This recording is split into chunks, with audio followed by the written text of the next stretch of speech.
Come on in, you guys. I'll be with you in a second.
All right, everybody. Thank y'all so very much for coming to the Mad Church Disease channel. I'm your humble host and servant, Marcellus. Shout out to all of you that are here. Shout out to all of the members. Shout out to all of the subscribers of the Mad Church Disease channel. Shout out to all of you that will be watching the replay. I just want to simply say thank you, guys. First of all, shout out to all of you. I'm just very, very, very humbled and very grateful that you're here. You guys know that there are some preliminary things that we do before we get our show started. But let me just go ahead and get this party started because I don't want to keep you guys here all day on a Thanksgiving kind of weekend. That ain't me. So here we go. If you are trying to keep up with the Mad Church Disease channel, you can do so by clicking the link that will be in the description, as well as the moderators will put that in the chat for you. So that way you can keep up with all things Mad Church Disease. All my emails, everything is there. So if you click that link, it will get you to me if you follow the prompts and the steps and so forth. I'm going to most certainly need your support on this live. I'm not sure if this live will even be monetized because I don't know if my temper will get the best of me here. But for those of you that are supporting the program, you can do so. Shout out to one of the members who actually sent and paid for my breakfast this morning. I want to thank you so very much for your kind gesture. I'm just choosing not to mention the person's name because I didn't clear it with them first. But if you let me know it's okay, I'll let everybody know you took care of my breakfast for this morning. And I always, count it a privilege. And just, when people do nice things for you, I don't take those things for granted. So I just want to say simply thank you for breakfast this morning, and thank you so very much. So if you're supporting the show, please do so. We always ask that when we go live, at least 10 of you guys will support with $10, or 2 of you guys can support with at least $50, and I will keep you guys abreast as to what's going on as it relates to that. All right. All right, ladies and gentlemen, let me take that off of the screen and let's get started. We're about 7 minutes in. I'm leaning on Jesus more than you guys actually know. Now, this live is going, I got to take you around about way to get to the point here, because there's a lot of stuff going on behind the scenes, and there's a lot of stuff going on in front of the camera. So let me address a couple of things first. First thing I want to address, St. James. Let me address St. James first. So yesterday, I was on the phone with a friend of mine, and we were discussing an email, a text that I had received from Larry. It didn't come from Larry. It came from a mutual friend that I know and that Larry knows and that we are, cordial with. And the person sent me the text message. Larry, I guess, intended for me to get this information. And so in the text message, he starts off the text messages by telling the person, tell Marcellus. So I get this text message. I'm reading this text message. I'm on the phone with somebody at the time I'm reading this text message. And the person says to me, they say, oh, because I'm talking to them about this text message. They said, oh, well, St. James is live right now talking about it. I say, live? I said, I just got this darn text message. I done read through the text message. We discussing the text message. So I'm like, why would he be live talking about this? So anyway, so I mosey my daddled on over there. And he's starting to tell this story. And the way he is telling the story, I'm like, sir, I don't know why you're telling this account this way. It was a little weird to me. So I was like, that doesn't, sound kind of right. And he stops me and he says, well, I'm just now starting to tell the story, Marcellus. You let me get through the story. Let me get through the story. I say, okay. So I'm still sitting there. I'm still listening. And then all of a sudden, somebody in the chat had asked a question about William. I believe it was Jesse. Jesse is a friend of the show. I don't know if he'll be a friend of the show after this, but I'm going to tell you, because I just got to, be done with all of this mess. So I answered Jesse in the chat. I said, oh, well, maybe William can ask him tomorrow, because he's supposed to be doing an interview with William tomorrow. Bernard was. Then it turned into a whole situation where, oh, you trying to commentate in my chat. I mean, just stop, just addressed me. And I was like, whoa, where did that come from? And I said, okay. And then the moderators. Now, these are people that I've gone in their chat a million times. I've been in their chats, and y'all forgive me because y'all know I don't be reading the comments. I'll go back and read y'all questions and comments in a minute. I'm taking a while to get there, but I'm trying to let y'all know what's going on. So he said, the moderator says, this is strike 2. I say, strike 2? I said, okay. I said, well, let me do the kind thing and just remove myself from the equation. So I clicked on off and went on about the rest of my day. That's what I did. Okay. But let me address you, St. James. First of all, through this whole ordeal and this whole alliance that you all are making, I have tried to remain respectful to all parties involved. And I'm going to continue to remain respectful. But I need to send you a message. I don't know what it is that you have against me. I don't know why. I don't know if you're harboring some type of feelings, but I've just had enough. Okay. I've had enough. And you don't have to worry about me anymore. I won't be over anymore. I will not be in the chat anymore. And I just won't be mentioning you anymore, period, whatsoever. Ever since this Vincent situation and all of this stuff transpired, you've just been, I don't know. I don't even know how to describe it. And I'm just like, I don't rock like that. Now, if you're upset with me because I said the word transactional in the conversation, you know, in the live that I did, that's the only thing that I know you could be upset about. I just was repeating what you said. If you're harboring some type of feeling towards me about that, I don't know what else to say, St. James. You know, I just find it odd that you invite me to lunch or to dinner. Unfortunately, I happen to be busy and I wasn't able to attend. And then you always act this way. It's kind of funny to me and I don't understand it.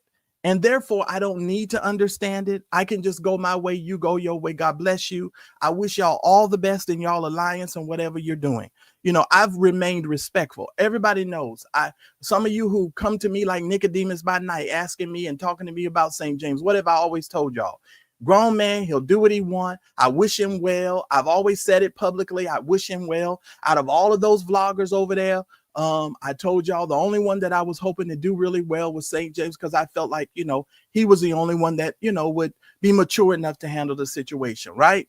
I don't know Sean Talks. She's been on the platform a couple of times. She's given commentary, but I don't know her like that. So I'm not speaking about her. I wish her well as well, right? Now I'm gonna tell you them other two yahoos, good luck. And you know who they are, and I don't need to say no names, okay? Let me just say this. Let me say this. Y'all just go y'all way and do y'all thing. Because if you have to tell a story so that you bend towards the person you've hitched your wagon to, and you can't give honest, clear commentary, then you already lost. You've already lost. And it's beyond my comprehension. So I'm done with that. God bless y'all. I wish y'all well. I have no harbor any ill will towards any of you. I'm just not going to be disrespected on no level, because I don't disrespect none of you all, and I don't intend for anybody to disrespect me. I took that as a major disrespect because that's just disrespectful. I was responding to someone in the chat. I don't need to be addressed in that manner. Moving right along. So, ladies and gentlemen, I told y'all Larry and I have mutual people that we know, not just beyond Mike Williams. Larry doesn't realize I know people who know him, and I ask my friends to keep a lot of stuff quiet and don't be, you know, talking. I know some people who are friends with them, and I said, don't change the nature of your relationship because we're friends and you're friends with them, because I've never been that type of person, right? So about 5 days ago, ladies and gentlemen, about 5 days ago, I'm on the phone with my friend, comrade. So we talk about all kinds of stuff, movies, books, marketing, all kinds of stuff. So I'm on the phone with my friend. While I'm on the phone with my friend says to me, he says, oh, Larry just texted me and asked if I could send him your email. And I said, now, do I need to stop? And listen, I normally don't pay attention to the chat, so y'all forgive me. But when I see these long paragraphs, I have to pause. Because y'all be doing all these long paragraphs. In all fairness, it's up to the commentators as how they deliver a story based on how they receive the information. I agree with that. All of you all slight the ones you move more friendly with. That's incorrect. As it relates to me, that's a lie. Because when Bernard does something right, I say it's right. When Larry does something right, I say it's right. I can call balls and strikes because I've not hitched my wagon to either one of them. And by the end of this video, you should be able to understand that and see that quite clearly when I get done with this here commentary. I promise you that. Okay? So just hang on. So about 5 days ago, I get an email. My friend says, Larry wants to send you an email. I'm trying to tell y'all the story, so hang on. So when he asked for my email, I'm going to be honest with y'all, I just went through the roof. When I tell you I started cursing. I was cursing up a storm. I ain't even gonna lie. And Mike was calm. He sat there. He let me go through my little anger moment, because I had a moment. Because I was MFing like you can't believe. I don't know why this want my phone number. This got my phone number. I don't know what kind of game is being played. Like, what the? does he want with my damn email? Email, not my phone number. So I'm like, what game is he playing? So here's what I did. I said, you know what? Have him to send it to my assistant. Send it to my assistant's email. I'll send you my assistant's email. He can send it over there. About 5 days ago that happened. So I get the email, because this is all in context. I promise you, by the time we get to this mall thing was a nothing burger. But there's a lot of other moving parts for me behind the scenes, because my name was mentioned, and therefore I need to clear up some things. Okay, that's all I want to clear up. So I wait. I think the next day I read the email. I kid you guys not. The email started off like this: "Hello, Marcellus," and went into this little thing. And I was like, wait a minute. Now, this is a grown man. We have been fussing and fighting since 2019, right? We were cordial to one another at one particular point in time. I know you deny the fact that you even know me, and da. All of a sudden now you knew my name, you wanted my email and all this kind of stuff, right? So I'm like, oh my God. But he starts off the email like, "Hello, Marcellus." I was like, he didn't say, oh, just based on our history, I want to first of all just acknowledge the fact that those things are in the past, or anything like that. He just rambled on about Bernard Jordan, right? This 5 days ago. 5 days ago, he sent me this email. So I read through the email and I say, now Bernard Jordan, let me make this announcement. I'm not the kind of vlogger who a person can send me information and I will then take that information and just come out to the public and say what somebody said to me. I don't do that. I done told y'all a million times, I got all kinds of stuff over here on this hard drive. If Talbert Swan knew the stuff I had on this hard drive and he sitting up talking about somebody trying to tear down the black church, he would run for the mountaintops. I promise you that, right? So I was like, oh man. So he sends me this email. I read through the email. I said, I don't say nothing about the email. Now, you notice last night, he mentioned the email. He mentioned the email that he sent to me, right? I read through the email. I'm like, all right. But let me tell you something. I don't break stories. I commentate on them. Okay? And let me just tell you this, whoever you are. You don't rush me. You wait till I get there. You understand? That's what the problem with all of you all are. Y'all are rude. No, I'll get there when I get there. I'm trying to give my folks and the people that follow me an understanding of the totality of the situation. Now, don't be rude. Just be calm. I promise you I will get there, because it ain't that deep. I promise you. Two people meeting in a mall is not that deep. Okay? It's not that deep. Okay. There's a larger story here, sir. So I read through this email. I'm like, okay, I'm not talking about none of this. None of it. I'm not coming out to the public.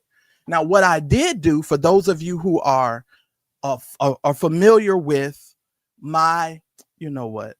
Let me go on and do this myself. I'll do this because I don't have time for that. Just hush up, because we're not playing no game. And the next thing is, I'm gonna boot you. I'm gonna completely boot you. So just stop. Okay, because I'm not tolerating this today. Today is one of these days where you will get your ass handed to you. So just calm down. Okay, thank you. Because y'all know I'm not even long-winded. I don't even do them 2 and 3 and 4 and 5 hour lives like everybody else. You just calm down until I get there. Now, here's what I want to say. When I received the email, because of the nature of the relationship that I have with Daryl Moore, I never want Daryl to feel like I'm doing something, behind his back or to slight him in any way. So I went to Daryl and I said, you know what? I said, let me explain this to Daryl. So I went over the stuff with Daryl. I said, well, Daryl, you tell me your thoughts. What are you thinking? So Daryl tells me what he's thinking. And I'm like, So I'm like, okay. So Daryl tells me what he's thinking. I'm sort of thinking the same thing. So I just don't respond to the email at all. I never responded. I just sit on the information. I sit on the information. And I'm sitting on a lot of information over here, ladies and gentlemen. I sit on a lot of information. I got preachers and pastors who literally are contacting me about all sorts of things. And I don't, because preachers get taken advantage of too, just so y'all know. It ain't just women and children. Preachers get taken advantage of by organizations, and things happen to them that should not be happening to them. And I will be giving a voice to some preachers here in a minute, so that they can address some certain things that are happening to them, because some of the things that are happening to them are flat out wrong. But anyway, let me continue. So I sit on the email, don't respond, which leads us forward to what transpired yesterday at the mall. Now, I am on the phone. Am I on the phone with my friend? We might have been talking about something. I don't know. I think so. We might have been talking about something. And he says, oh, well, Larry says for me to tell you something. He says, but I told him I'm just going to send you the whole text. And so he sends me the whole text about what happened at the mall. Okay, this is what happened at the mall.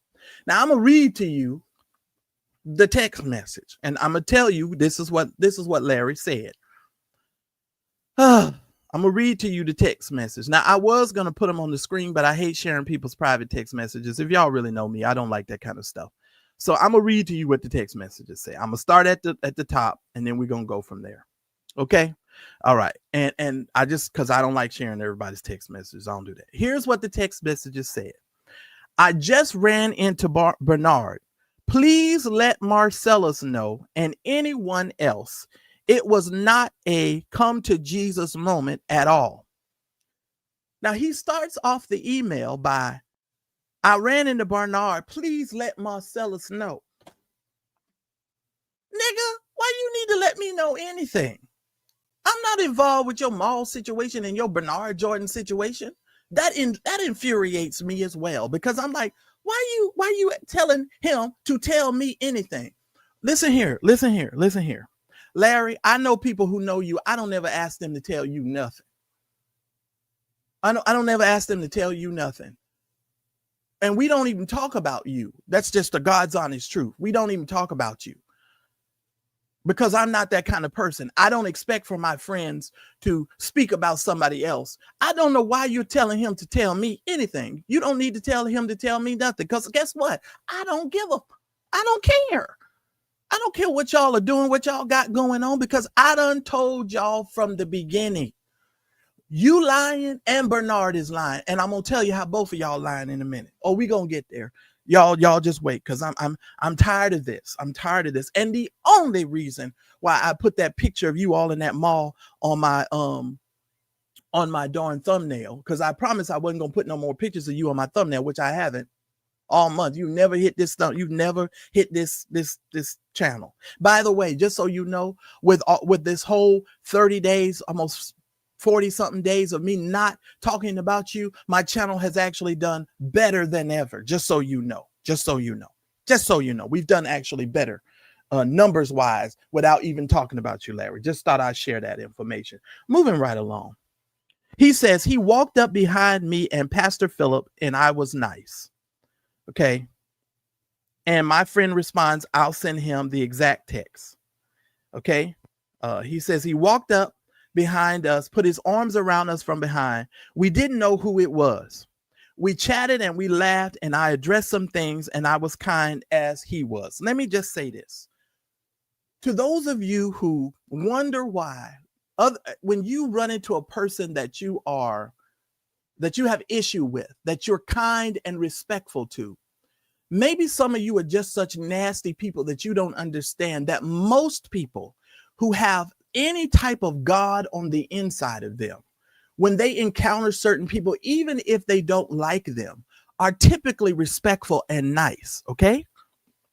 Typically. Okay. When Bernard Jordan came up in this platform, I was respectful and cordial and nice to him, as I would be at any given point in time.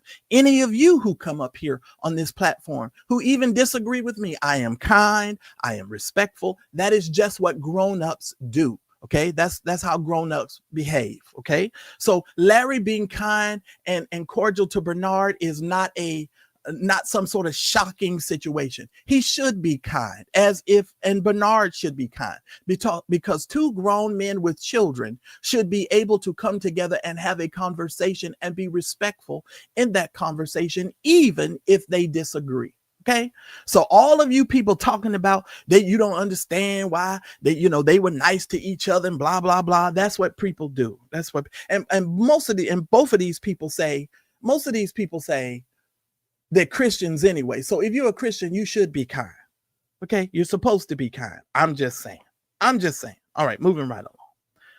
He said, I addressed some things and I was kind as he was. I apologized to Deborah for losing my cool and threatening to tell secrets, and explained to Bernard why I left with no convo, and to say it was a vote is a lie. Okay. Now, Larry, here's where you're making your mistake. When you came out to the public and you gave the public an explanation as to why the relationship with you and Bernard went sour, Larry, you said that it was because of him voting the way that he voted. That's why we all took it the way that we took it, and we understood it in that context, Larry. And if it wasn't in that context, Larry, then you should have later clarified as to why you walked away from Bernard. But to the majority of us who followed, who listened, etc., it was because of a vote. Now, I think in retrospect, you've been able to, process things a little more, and you've got a greater understanding of the totality of the nature of your relationship. Therefore, you have sort of added some things to that, because you knew it was more than just a vote, but you didn't want to come out here in the public and look a certain way talking about your mentor that way. And so I think you sort of, you needed to change that whole thing about voting, because here's the thing. Most Black people understand, and especially Christian Black people understand, that a lot of these Black charismatic and evangelical preachers are actually Republicans. So, but you made that mistake, Larry. So you can't be mad at Bernard for saying that, because that's the way it came across to everybody, and that's the way we understood it. I told y'all, fair and balanced. Let's continue. So he said, threatening to, let me go back up, because I probably done went too fast. He said, I apologized to Deborah for losing my cool and threatening to tell secrets, and explained to Bernard why I left with no convo, and to say it was a vote is a lie. Also, that I generated $30 million between 2019 and November the 24th, 2024 was a lie. And it was in 16 months and 3 months plus, or I don't know if he's saying 16 million and 3 million plus. I don't know what that is, of which I have to get. I think he's talking about money that he's giving him, because he gave him 3 million. So we know that. He says, of which I have to him. Travis Malloy and Travis Jennings walked up to us, and many others, which is normal when I go out into the city. It was not a meeting or a thorough conversation at all, or convo at all. They will post and send it out like it will be used like that. See, we are, hold on. See, it will be used like, see, we love Larry in spite of the horrible things he said. He is in that interview and with William tomorrow. Okay. I hope he don't try to set him up with the info we all just received in the email days ago. And we did get some, I got some information. Okay.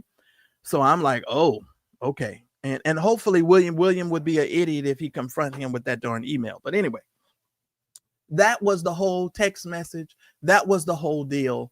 It don't take 35 minutes to tell y'all about a hug at a mall, but there is a larger conversation.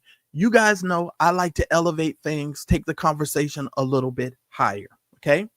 Here's the thing with the collective. First of all, let's address this. Why do you think Larry is, well, from what I understood, let me say this before I go there. The first time, while I was on the phone with the person I was talking to, and I received the text message, the other vlogger was live, and then I guess Larry went on the other gentleman's vlog, and I'm choosing my words carefully, y'all. Trust me, I'm trying. I'm trying to be a bigger, better me. So y'all hang on. So he goes on this other guy's podcast, and that guy was ending his podcast, you know, by the time I got off the phone with my friend, because I was on the phone with my friend trying to be in this other vlogger's chat at the same time. So I was in the chat on the phone at the same time.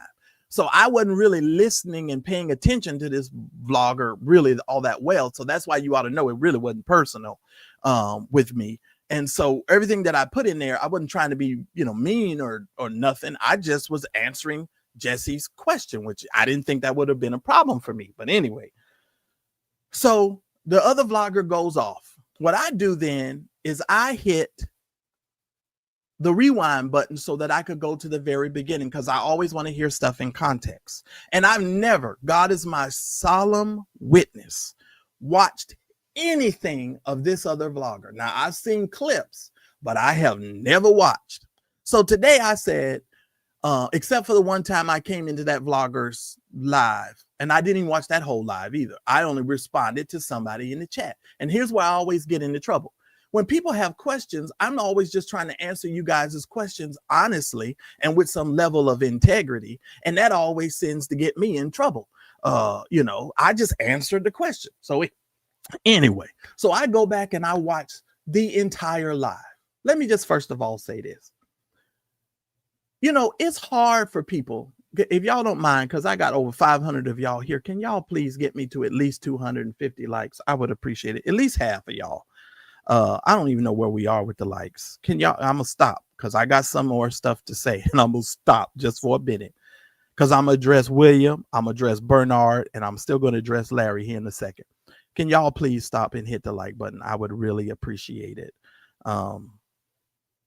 I don't know. I don't even know what we got as far as likes is concerned. Let me go over here because I try to be fair. I really do try to be fair to everybody. I try to be fair, you know, but even being fair, I think people take that as a weakness, right? And I'm just like, nah, that ain't cool. I'm at 140. Can y'all get me at least another 100 likes, please? I would appreciate it. It's almost 600 of y'all here. Can y'all please hit the button? All right, please hit the button. I'd appreciate it. So I would appreciate it. Shout out to Jesse. I see you in the chat. Y'all please hit the like button. Oh, let me go back up. While I'm waiting on y'all to hit the like button, I'll address some of these comments.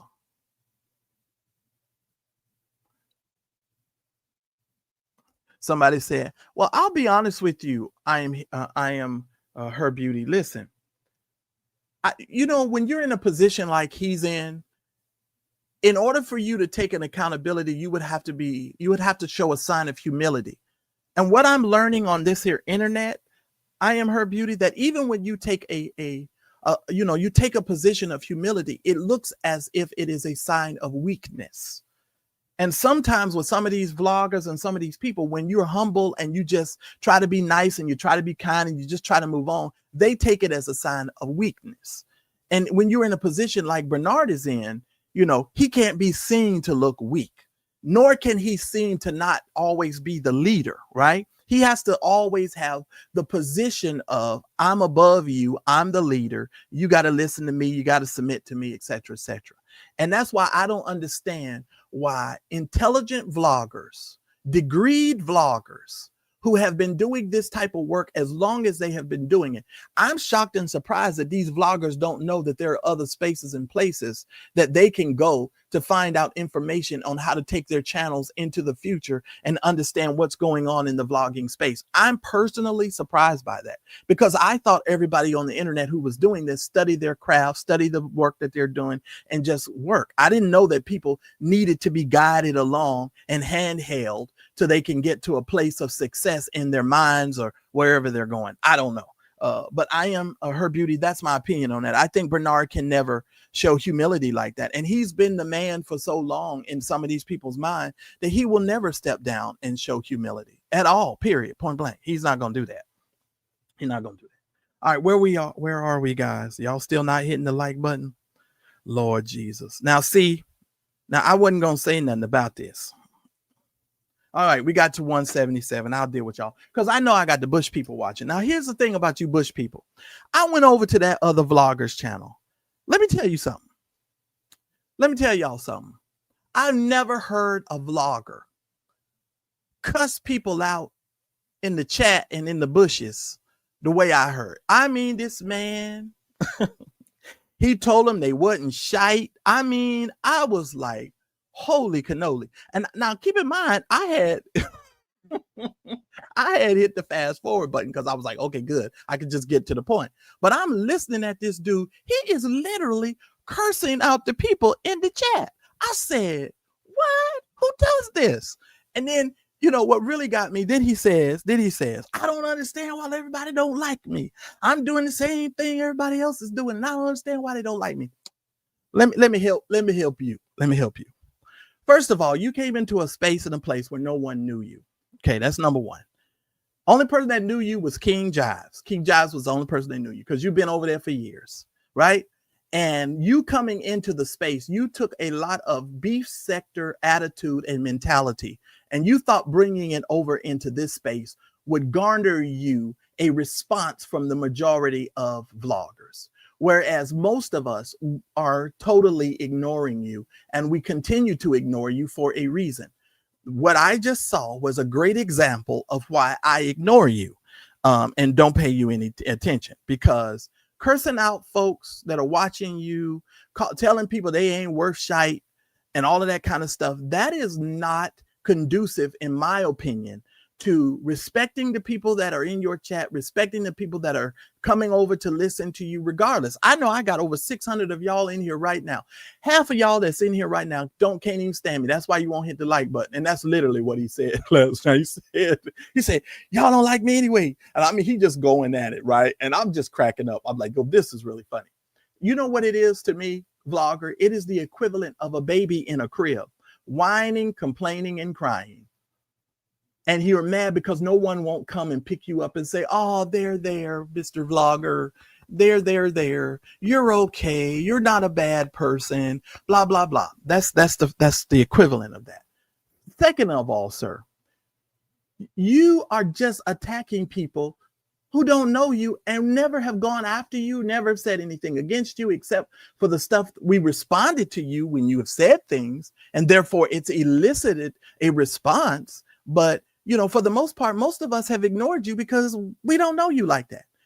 You've come into my chat a long time ago and you were asking me questions about how I get my stories and things like that. I'll never forget those things. And so I was like, you know, I stopped. I didn't answer. I just went on about my business because I don't do everybody else's work for them. At the same time, people call me a horrible vlogger, say I don't have no personality, say everything about me is snooze fest and all this other kind of stuff people say.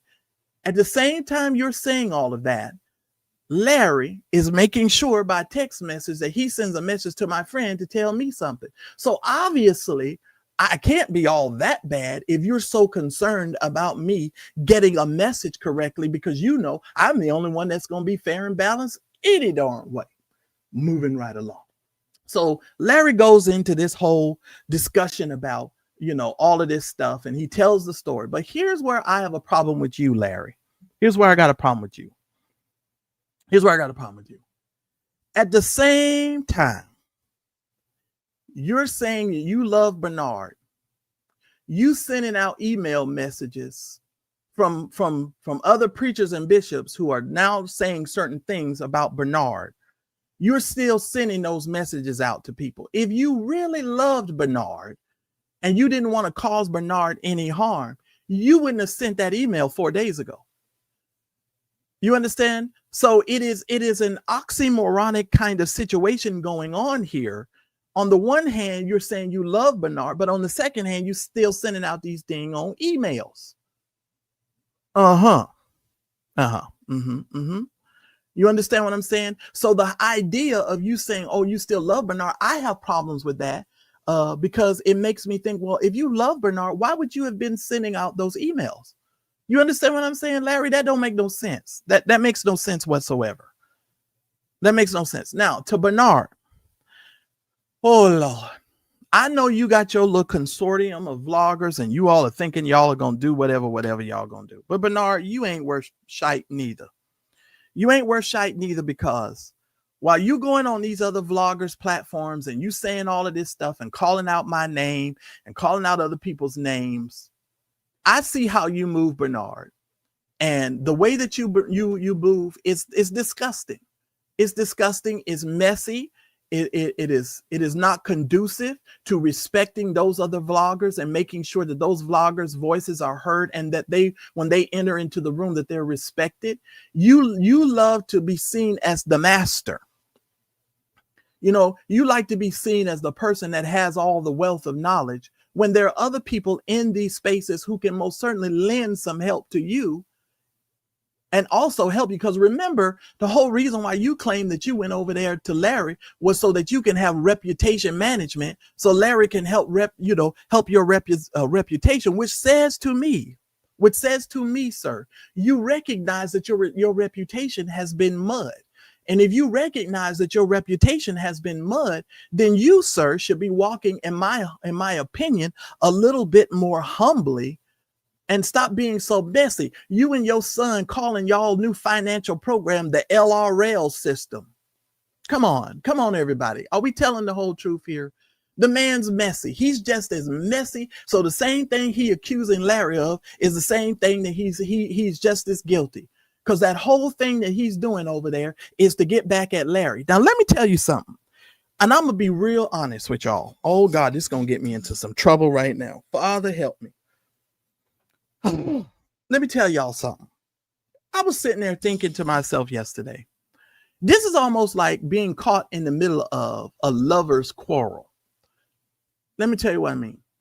To the fellas in the chat, or to come by this video, it's like when you find out your homeboy girlfriend, you and your homeboy and his girlfriend done broke up, and you watch how another one of your friends kind of scoop in to try to scoop his girlfriend from underneath him, recognizing that he must have had those thoughts about that girl in the first place, and he always wanted her, he just couldn't get her.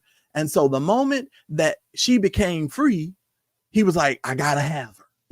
Come on, fellas, y'all know what I'm saying. Y'all get what I'm saying. That is the equivalent to me of what happened between St. James and Larry. Shall I expound, ladies and gentlemen? Since I'm free to just say what I want to say, and I'm going to tell it like a TI is. This St. James and I was sitting up on a platform. St. James was telling me that Bernard Jordan was using robo prophecies, which I didn't even know anything about. He's some old Bernard. I mean, this man had me laughing so hard. I was in tears laughing.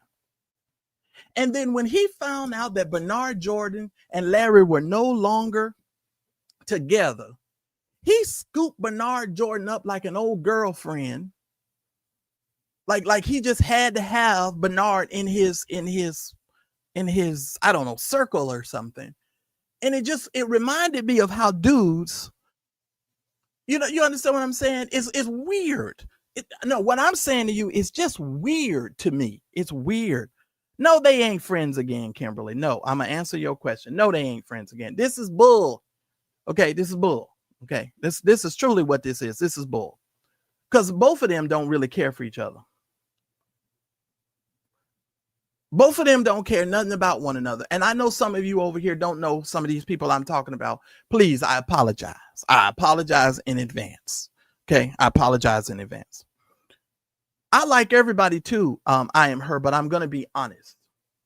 I like everybody too. I'm going to be honest. I'm just going to be honest. I'm sorry if you can't take my honesty. I'm being honest. Let me tell you something. Shout out to Penny, shout out to Penny Ford. Shout out to you. A fool will be a fool. Thank you for putting the color on it. But if you follow a fool, you are worse than a fool himself.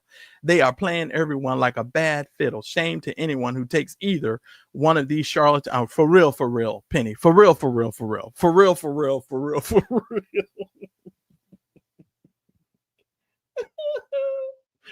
So wait a minute. Let me go. But that whole Now he's no longer with Larry. So you developed this relationship. Just I mean, it was like from 1 week to the next week. Now all of a sudden, every single thing he says is sliced, is the best thing since sliced bread. He's the master prophet. He's America's most trusted man in prophecy, blah, blah, blah. After the week prior to, you were telling me that the man uses robo prophecies. And it just amazed me, the dynamic of how all of that shifted, right? Now, listen, I'm not faulting for you saying that you can't change your mind and you can't grow and you can't, have a conversation with the man, but don't try to piss on people's leg and tell them it's raining, because the whole internet, everybody is looking at all of you. They're just not saying it. They're coming to other vloggers by night, saying these things, and then we're left to go, oh, okay. And here I am defending you. You're the only one I've been defending. Okay, well, y'all got to let him do what he does. I hope he makes a lot of money, blah, blah, blah, blah, blah, blah, blah. Now I'm just like, okay, if you all going to be rude, y'all going to be disrespectful, y'all going to do those types of things. I'm not doing that anymore. I'm just going to call everybody's balls and strikes. You don't like it. You don't like it. I don't know. Because I tried to cover individuals, but now I'm not doing that anymore. Because all I got to be disrespected because I answer a question in somebody's chat. That's rude. It's just rude. But anyway, let me continue. But I ain't mad. I'm for real. I'm not mad at you. I'm just not. We're just not there anymore. And I wish you much success. I wish all of y'all much success. God is my solemn witness. I wish all of y'all success. And I'm leaving it there. And I'm letting God do the rest. But back to Bernard and Larry. Bernard is over here telling these vloggers, wherever St. James got that information. Of course, he got that side from Bernard, or wherever he got that information from. But instead of him, because from what I understand, Larry had unblocked him and left the communication open for for St. James to communicate with him. I guess that didn't happen. And so there was some type of situation where Larry kind of felt slighted that St. James didn't reach out to him and get his side of the story right before he ran with the story. Now, I'm going to be completely honest with you. When I was told I was on my strike 2, I struck myself out and took myself out and went on about my business. So I didn't listen to the live totally. So I don't know what else was said. I'm just trying to tell you. You guys understand? I'm just trying to tell you what the situation was. Okay. I'm respectful. I try to be respectful to everybody, including that man over there with Larry. Now, I gave him the nickname of Pearl, and that's only because he kept calling me Stewie for months. I found that out, and I only found that out through Timothy Blaine. I was like, and the more I listened, I was like, oh, I'm Stewie. And every time I think about that, we be over here laughing at that because that's hilarious. But anyway, because you can't hurt my feelings. You think you can, but you can't.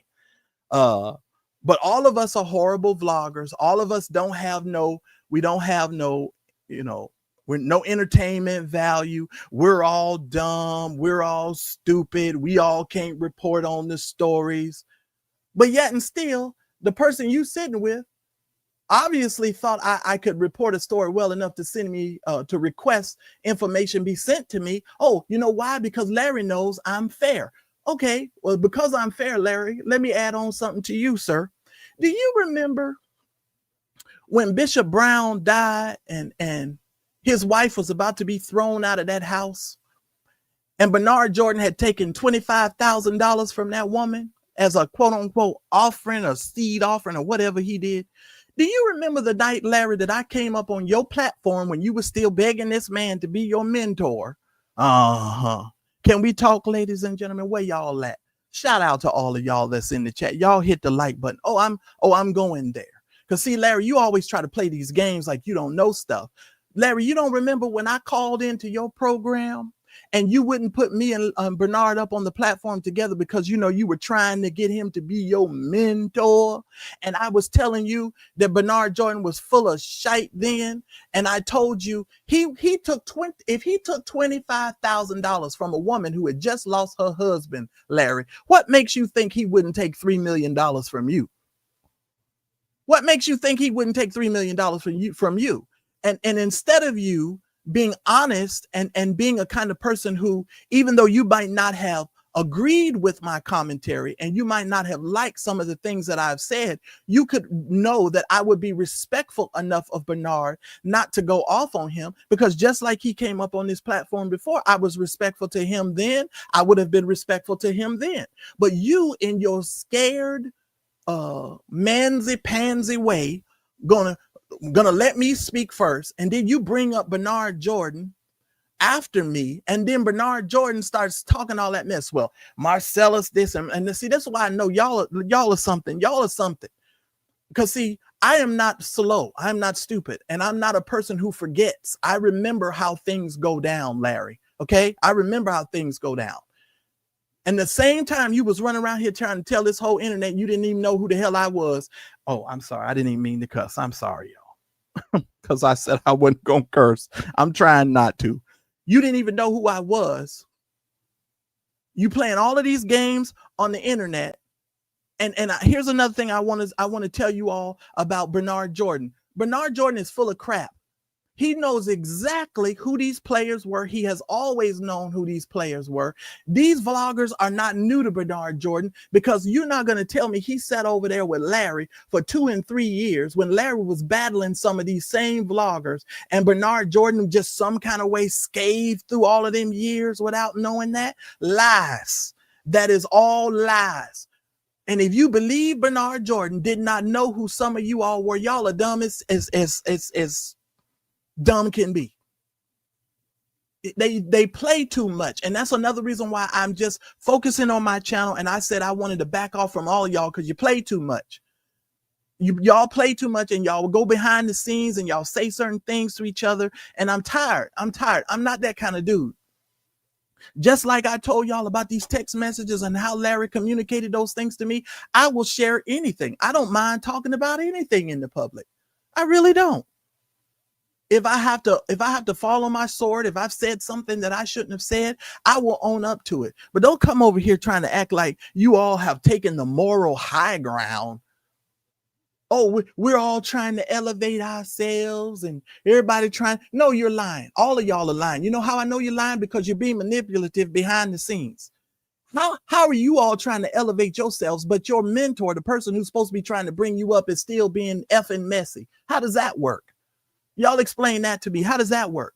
And let me ask you this. If everybody's supposed to be elevated and supposed to be kind and cordial to one another, how did I end up being addressed in a way that was completely disrespectful when all I was doing was answering someone's question in a chat? But you all are supposed to be elevating yourselves to a higher standard and moving yourselves up in a higher way. How does that work? Y'all explain that to me. Don't worry, because I won't even hear your explanation. But to be honest with you, I'm just telling the truth. This is ridiculous, and you all play too much. You play too much, and that's why I said I don't want to do this with y'all no more. I am a grown man. I don't care if I get 6 views on this channel, as long as I'm at peace and as long as I know that I'm doing what God has called me to do. I don't care who don't watch, who do watch. I just don't care. I don't care no more. Y'all play y'all game, and y'all run y'all game on each other. One more thing to you too, Larry. I got to give it to you, Larry. Larry is a cunning son of a gun. Larry's a cunning son of a gun. Because I done went a whole month on this channel without having to deal with Larry. And he done brought himself back up into the into the conversation. You are really good at that, Larry. I have to give you that, because wasn't nobody talking about Larry. I know I wasn't.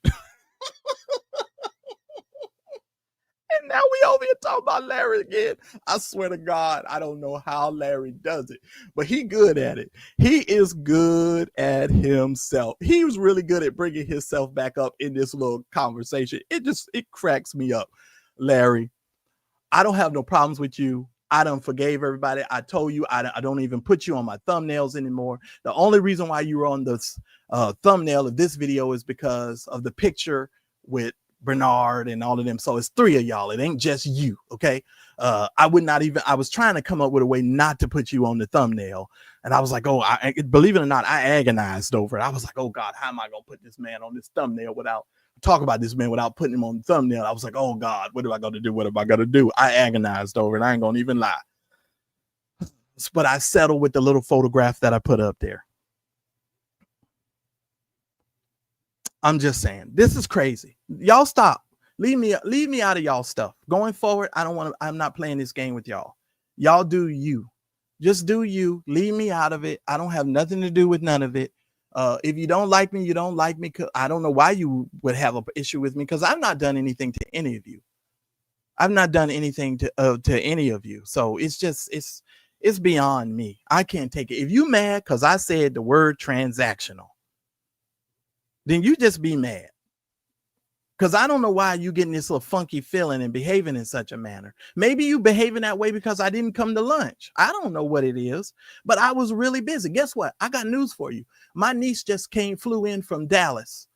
Her birthday was on the 27th. She is an hour away from me. Guess what? I couldn't even go see my own niece because I'm always busy. I'm always working. So she came into town and I didn't even go see my own niece. So it wasn't anything personal with you. So I don't know what your issue is, but it's weird to me. And I'm tired of having to explain myself. I'm tired of having to feel like I've done something to somebody when I know I ain't done nothing, and I'm over it. And I'm serious on that. So it's over and done with. Everybody go be great in Jesus' name. Y'all go be great in Jesus' name. Y'all go be great. You shut up. You shut up. You shut that. You almost listen here. You shut up. Y'all go be great. Yeah, well, dude, that's why I keep trying to say it makes my stomach. I don't even know how to describe to you guys. It makes my stomach hurt. Like for real, for real. Like what are we doing? What are we doing? What are we doing here? Like for real, for real. If y'all gonna get y'all consortium together, well, here's my thing. If you're supposed to be elevating and Bernard's supposed to be elevating and help everybody reconcile, why y'all can't go over there and reconcile with Larry? Why y'all still over there hurling insults at Larry and shade at Larry? If y'all all supposed to be working together and da-da-da-da-da-da, why y'all can't do that? Doesn't make any sense to me. That's all I'm saying. I just don't mess with Larry. I just be like, okay, God bless Larry. He do what he do. I'm going to do what I do. Everybody do what they do, and let's move on. I don't get it. I really don't get it. You know, I realize I'm, according to these other people, I ain't got no personality. We going to tell the stories all wrong. I don't understand, Larry, why you sent me the information if you thought I was going to tell the story all wrong. You know why you did it? Because you know I'm the only one that's going to be fair and and balanced. That's why you did it. That's why you did it, Larry. So shut up and stop lying and saying those things, because I don't want to have to come out here and lay you out. I really don't.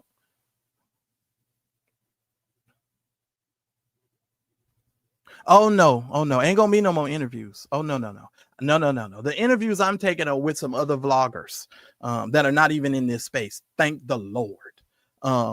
Praise the Lord.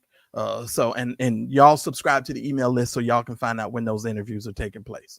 Because I'm not going there. I'm not going there. Well, I gave you the best I could. That's my take on it.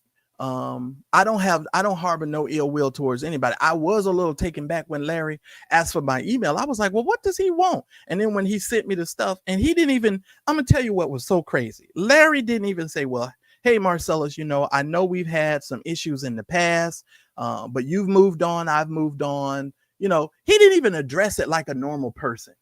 He just started talking about Bernard in the email. But in the public, he's coming out here telling everybody, oh, I just love Bernard. No, you don't, Larry. Come on, tell the whole truth. You tired of that man. That man, and you, listen, the very thing that Daryl Moore and I told you a long time ago, it came to pass. When we told you you was going to look around and you was going to see that you gave that man all your money. And I'm not going to get into this debate on whether you broke and all of that kind of stuff. Because see, here's the thing. I don't care about none of that. I don't care about none of that. I don't care about none of that, because I don't pocket watch other people. Y'all are strange dudes. Like, y'all are strange. Like, I don't understand that. I don't really care what anybody else is doing. Whether you got millions of dollars or you got $5, it's about your integrity. It's about telling the truth. It's about being honest. And you keep aligning yourself, Larry, with some of the most nastiest, vilest people, only to give yourself an opportunity to do something on their channel that you can't do on your channel. Can we tell the whole truth? First, you had that green wig wearing goblin over there being rude and disrespectful. You gave him our email address and those cease and desist letters that you gave him, that he put our address out in the public and doxed us, Larry. And you want to holler about somebody doxing you and doing all of that stuff. And then you're going to send Mike a message to him. Can you tell Marcellus this and tell him, come on, bro, don't do that. Leave me out of y'all drama. Leave me out of y'all drama. I done gave you the truth. I read to you the text messages. Bernard Jordan, you listen here, sir. It ain't just Larry saying these things about you. I just want you to know that there's other bishops and other people saying things. I'm just going to leave it at that, sir. That's all I'm going to say to that. Because I'm the kind of person, you could send me something and I'm going to sit on it. I don't run to the internet to go live every 5 minutes every time I find out something. That ain't me. I sat on that email for almost a week. If I wanted to be salacious or come out here and say something, I would have came out here and told y'all what the email said and blah, blah, blah. And I'm never going to tell you what that email said. You know why? Because I can't prove none of that. Ain't nobody sent me no audio. Ain't nobody sent me no proof. I'm not going to say a word about it. You heard me? In the words of Master P, you heard me? You heard me? I'm just saying. Now, I'll get to you guys in the chat, and I will. What are we at? An hour. If anybody wants to come up, as long as you are respectful to me and my chat, I have no problem. That is the only rule that I have. You must be respectful. Don't come up here talking crazy and yelling and being disrespectful. Even if you disagree with me or you think I'm off, you are more than happy to address me. I'm one of the few vloggers who allows it. As long as you're respectful, we can have a respectful adult conversation, and I'll be more than happy to answer any of your questions. And we'll leave it at that. And if I can not get some of the regulars to come up, I would be grateful for that. Well, I'm laughing too. L, that's why I didn't go live yesterday. I had a whole different live plan yesterday. For real. L, I swear to you, I had a whole different live. I laughed so much yesterday. I had no more energy. I was like, when I tell you I was gut busting laughing, and I'm making it a point not to swear on this live, because to be honest with you all, I want to lay these ninjas out, all of them, every last one of them. Just lay them out. Why y'all playing these games? So he met up at a mall. What difference? What? They met up at the mall. Okay. So what? Oh, they're making up. Even if they did make up, okay, would that be a bad thing if they made up? But I know their makeup is full of crap. Because if Larry just need to be honest, he don't rock with Bernard no more. He don't like Bernard. Let's just keep it a buck. Let's keep it a buck. You don't like Bernard Jordan anymore. I'ma say it for you, Larry. You don't like that man anymore. You're cordial with that man. You respect that man for the stuff that he meant to you in the times that he meant it to you, but you don't like that man no more. Don't be trying to say, oh, I love him. You don't love him. That's a darn lie. That's a darn lie. You know you lying when you say that. Stop saying that, because everybody else with a brain knows you don't love that man. We can see it. We can literally see it. It's crazy to me.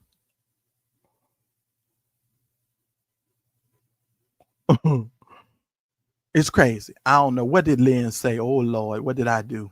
Lynn mad at me. Well, yeah.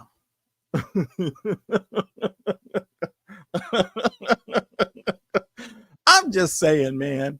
The man sent me a whole cease and desist letter. Go about he need my email. Like, come on, bro. Stop playing these games. And that's the one thing about it. Even if you got an assistant, you could have told who was it?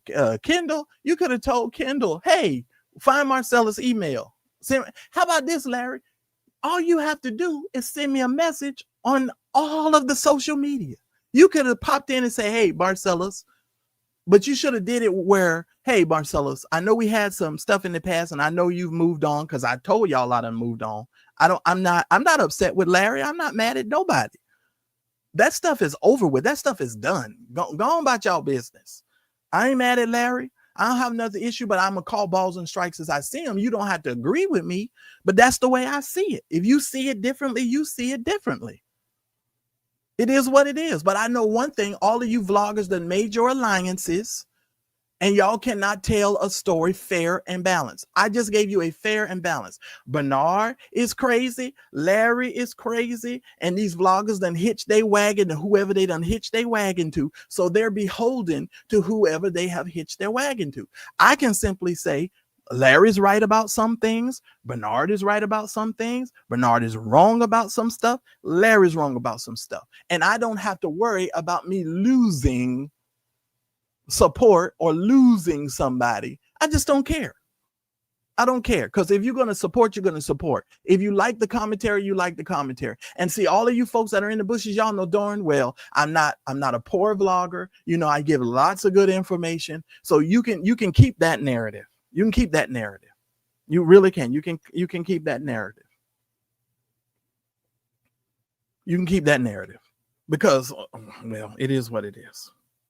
But to that other vlogger, if you might want to treat your people and people in the chat a little bit more nicer, but I hear you talk so bad about the people have to send you cease and desist letters.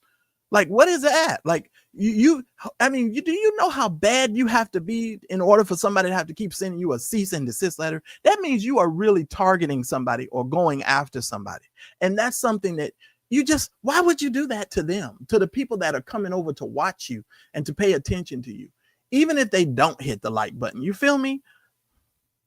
You understand what I'm saying? Why would you treat the people that are coming into your chat? But anyway, that's a wasted breath. That's wasted breath on my part.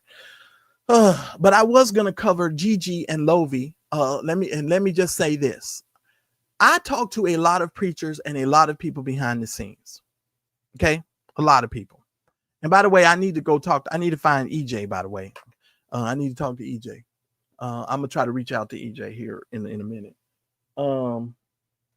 I talk to a lot of people behind the scenes. I don't never tell you guys who I talk to. I never bring it out in the public.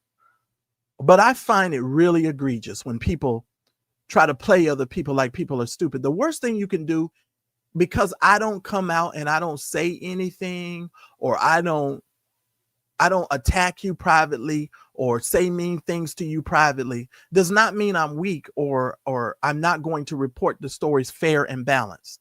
The reason why most of you reach out to me behind the scenes is you will say to me, and some of you have said it to me, the reason why I'm calling you is because you are fair and balanced. You call the balls and the strikes. And I do. When EJ is wrong, I say EJ is wrong. If Lovie is wrong, I say Lovie is wrong. I'm fair. I try to be fair. And if you think I'm not fair, you would have to come and tell me how you feel I'm not fair, because I try to be fair. I really do. But let me tell you something with that Larry. Larry's good. I got to give him that. Larry is good. Now he got me over here talking about him, and I ain't talked about Larry in probably over 30-something days, over a month. It's been over a month. Like, for real, for real. And here I am again. Oh, Lord have mercy. And I'm just like, Lord, he know how to get us chatting about him. Even when you ain't talking about Larry, he know how to get you talking about him. That's what he do know how to do.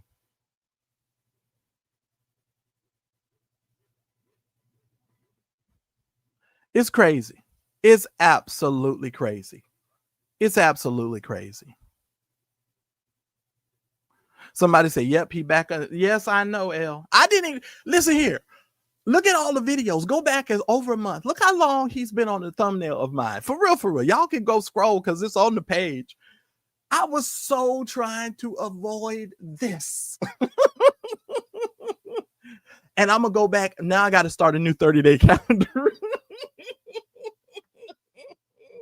I got to start a new 30-day calendar all over again. I got to be like, oh man, day number 1. Now we back at 0, L. That just sucks. That freaking sucks. I'm now back at 0. I got to start all over again. God help me, Jesus.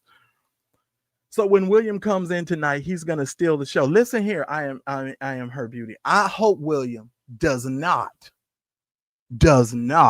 say out loud or ask Bernard any of that stuff that was sent to us in that email, because William ain't got no proof of nothing.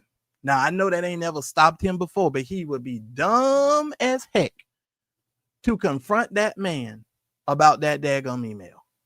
He would be dumb to do that. Because that's why I never said anything about that stupid email. I never said a word about it. I never said a word. He would be dumb. He would be dumb. That's all I'm saying on that note. He would be very stupid to do that.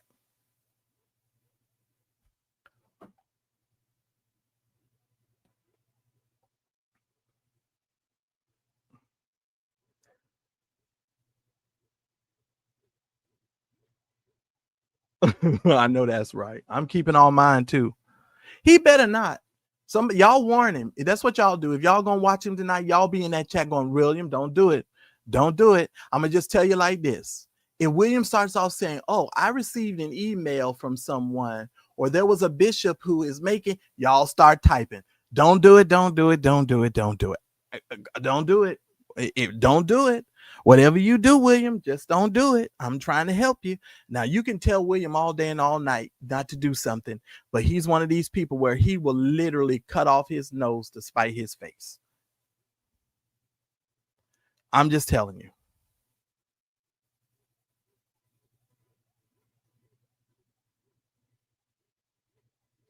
I hope he doesn't. Y'all tell William, y'all be in that chat because I don't watch him. God, I had to stop watching William because I wasn't really watching William for information. I was watching William really to laugh, and because he's and I don't like the long drawn out talking. That long, yeah, hello everybody, and yeah, no, because y'all know William don't really talk like that. William actually can talk. I want y'all to know that. It's like Michael Jackson. You know how Michael Jackson used to be like, hello, everybody. You know, Michael Jackson didn't really talk like that. His voice was very deep and he did not talk like that. And I don't know when those other people come on. I'm the wrong person to ask that question because I just don't know. Yeah, he loved to cuss out the people in his chat. I'm finding that's a common thing amongst some of these people. They just get to cussing y'all out. And I ask y'all to come up and say your thoughts and give me some different thoughts and opinions. And y'all sit there like a knot on a log. I don't understand it. Y'all afraid I'm going to treat y'all like the rest of these vloggers? No, that's not me. I don't behave in such a manner. That's just not how I get down. I don't get down like that. Gerald, it really has.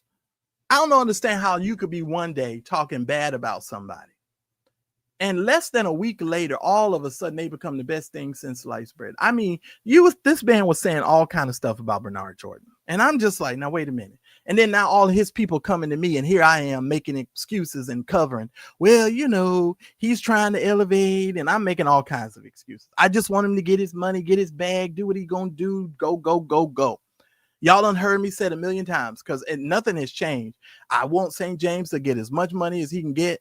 Make as much money as he can get. I want him to do well. Now, I'm gonna be honest with you. I've been doing this for so long. Some of these people are unstable on this here internet, and I'm gonna tell you right now, that it might last for a little bit of time, but I don't see this lasting. I really don't. And if it does last, more power to them.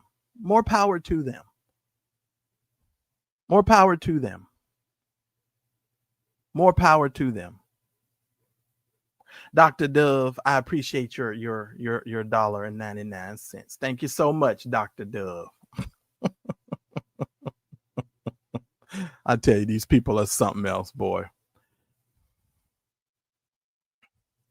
The tale of the missing and lost lovers, or there might be the real tale of a missed kiss and a bubble bath. Yeah, there could be. Yeah, I know that to be the case. Let me tell y'all something. I just try to call the balls and the strikes. You don't have to agree with me, but that's just how I feel, ladies and gentlemen. So you have my thoughts on the matter. I don't see how meeting up at a mall has turned into all of this, because these two ninjas that met up at a mall and all of a sudden now we making videos to have to explain ourselves. But I don't even know, Larry, why you mentioned my name. You didn't even have to mention my name. And the only reason why you mentioned my name, because you know I don't like that. Because you don't have to do that. That wasn't necessary. Oh, well, I sent Mad Church Disease. Yes, you did send me the letter. But let me tell you something, the kind of person, integral person I am. When you send that information to me, I let Daryl Moore know that you had sent that, because I don't want to seem like some two-faced person that's having some sort of communication with you behind the scenes when, you don't rock with me, I don't rock with you, and I don't want Daryl to be feeling some type of way. So I let Daryl know. I was like, Daryl, here's a situation. And I was like, Daryl, what do you think? Daryl told me what he thought, and I was thinking the same thing. And I was like, man, but Larry, I don't do people's dirty work for them. If you thought for 1 minute that I was like that other vlogger who just takes information and just runs with the information, that ain't me. You should know better than that, Larry. Now, you try to pretend like you don't know. Larry, you know better than that. Now, you know better than that, Larry. I would never take some piece of information like what you sent to me without any proof and just come out here on the internet and get to talking. Oh, not me. You would be stupid as heck to do some stupid stuff like that. People would be dumb as heck. No, that's what they call me. That's my nickname. My nickname is Stewie. Let me tell you something. The stuff they think bothers me, it don't bother me. I talk and make fun of myself more than they can make fun of me. That's the truth. But one thing about that Stewie, the Stewie is the intelligent one out of all of them. That's all I'm saying. He might be in a diaper, but Stewie sure got a whole lot of sense.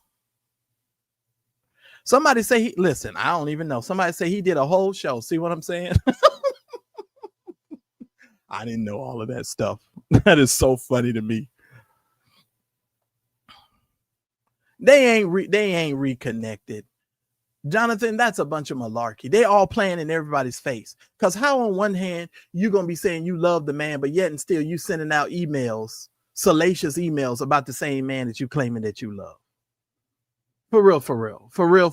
How does that work, Jonathan? That doesn't work. If I love you and we're friends and you're my mentor, there's no way. Let me tell y'all something. For real talk. I know so many preachers' secrets that I have kept for years and years and years and have never said a word. The only preacher that I have ever come on here and really talked about is Clarence McClendon. That's it. Clarence is the only one. And I ain't really told y'all his secrets. You understand what I'm saying? So it's no. I've kept more secrets in it. And people say, well, why are you keeping certain people's secrets? Let me tell you why. Real talk.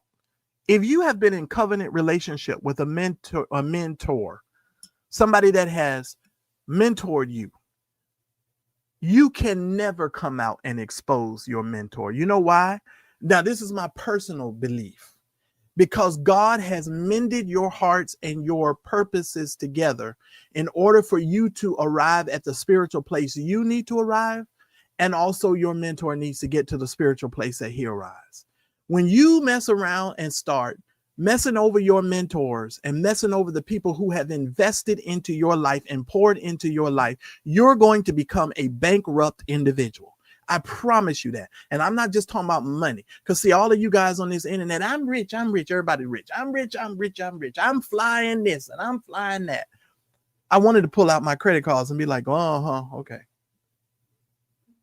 Oh, you flew on that airline? Okay, I got a credit card for that airline. Because my airline flight is booked through the card. Anyway, so I'm just like, okay, let people talk. Let them all talk. Everybody's rich. I'm broke. I ain't got no money. I need for all of y'all that are supporting the Mad Church Disease channel. Help me support this channel and take care of the things that need to be taken care of. I need at least 10 of y'all to support the program. Please do so. I would appreciate it if y'all would. Shout out to all of you. I need 9 more of you to send at least $10 to support the program. Thank you. Or at least 2 of you guys to do $50. That will help us cover our live today. Thank y'all so much. And the links and Cash App information will be in the description as well. I don't get it. So I'm gonna let everybody do what they do. All right. I'm so confused by the movement of some of this stuff. I'm not really confused because I really know what they're doing and what they're trying to do. But Larry, I give it to you. You know how to keep your name on these here in YouTube streets. I got to give you that because let me tell you something. I had no plans on talking about that man. And here I go again. Now I got to start a whole new 30-day calendar. Oh Lord. All right, Daryl Moore. My calendar starts again. I gotta get a new calendar. Oh, this just crazy. Just crazy. But shout out to all of you. Oh, yeah, I did one. Oh, she said, I'm talking about you did a whole show. I think I did do a show about it because we were laughing. Because I was like, that is so funny to me. Like, you know, and let me tell all of you vloggers something. What separates vloggers is when you guys become so vicious about your statements towards other people, cursing them out and calling them names and calling them out their names and stuff like that. That's when the things take a totally different turn. I'll be honest. The only way me and Jives got into our situation is when they went vile. And I waited for weeks and months before I even addressed the situation because that's just the kind of person I'm like, okay, at some point you got to stop. I'm thinking because you're grown. We're all grown. I'm thinking, okay, you're going to stop. And the thing just kept going. And I was like, now, wait a minute. Don't attack me and don't talk to me like that because I never disrespect you. But I don't feel like him and that William thing is ever going to work. And you know why it's never going to work? I heard Jives say something one time, and I knew Jives meant this to the core and every fiber of his being. Jives can say whatever he wants, but he cannot stand that William McRae. They will be in the same space and place, and Bernard can get them to sing Kumbaya and take hands with one another. But to the core of who Jives is, he do not like no William McRae. I heard Jives say out of his own mouth, until the day I die, you and I are going to have beef. Y'all think Bernard Jordan is going to fix all of that? I don't think so. I don't think so.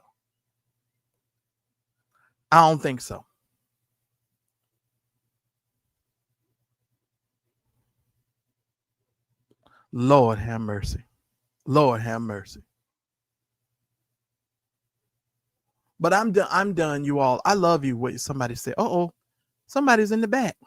Oh, I'm so sorry. I didn't even see you there. I was running off at my mouth. Nah, you good, man.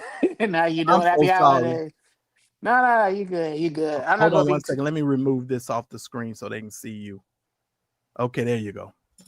All right, sir. How are you? I'm good, man. I'm battling a little cold because I went to the Brandy and Monica concert last night. I didn't hear the foolishness that was going on. How was the concert? Oh man, it was fire. Oh, good. It was great. Kelly Rowland is precious in the Lord's sight, and she need to be protected at all costs. Listen, let me tell you something. All her parts are to be protected. And let me tell you something. The funny thing is, she married like a regular dude too, which is like, you know what I'm saying? I give her props for that because Kelly's like, respect her.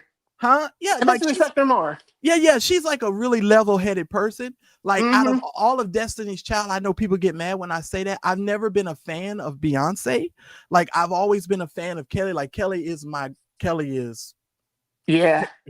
Kelly is it for me. But you know, that's just I me. love Beyonce, but it's like it's to a point now. I think Kelly gets disrespected sometimes because that girl is talented in her own right. Like, oh, absolutely. Her whole set, it was better. It wasn't better than Brandy. It was better than Monica.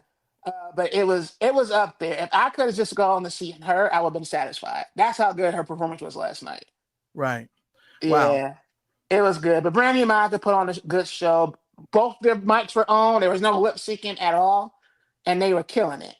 Well, yeah, because they've been trained well. That's number one. And Whitney, most of the time when you heard Whitney sang live.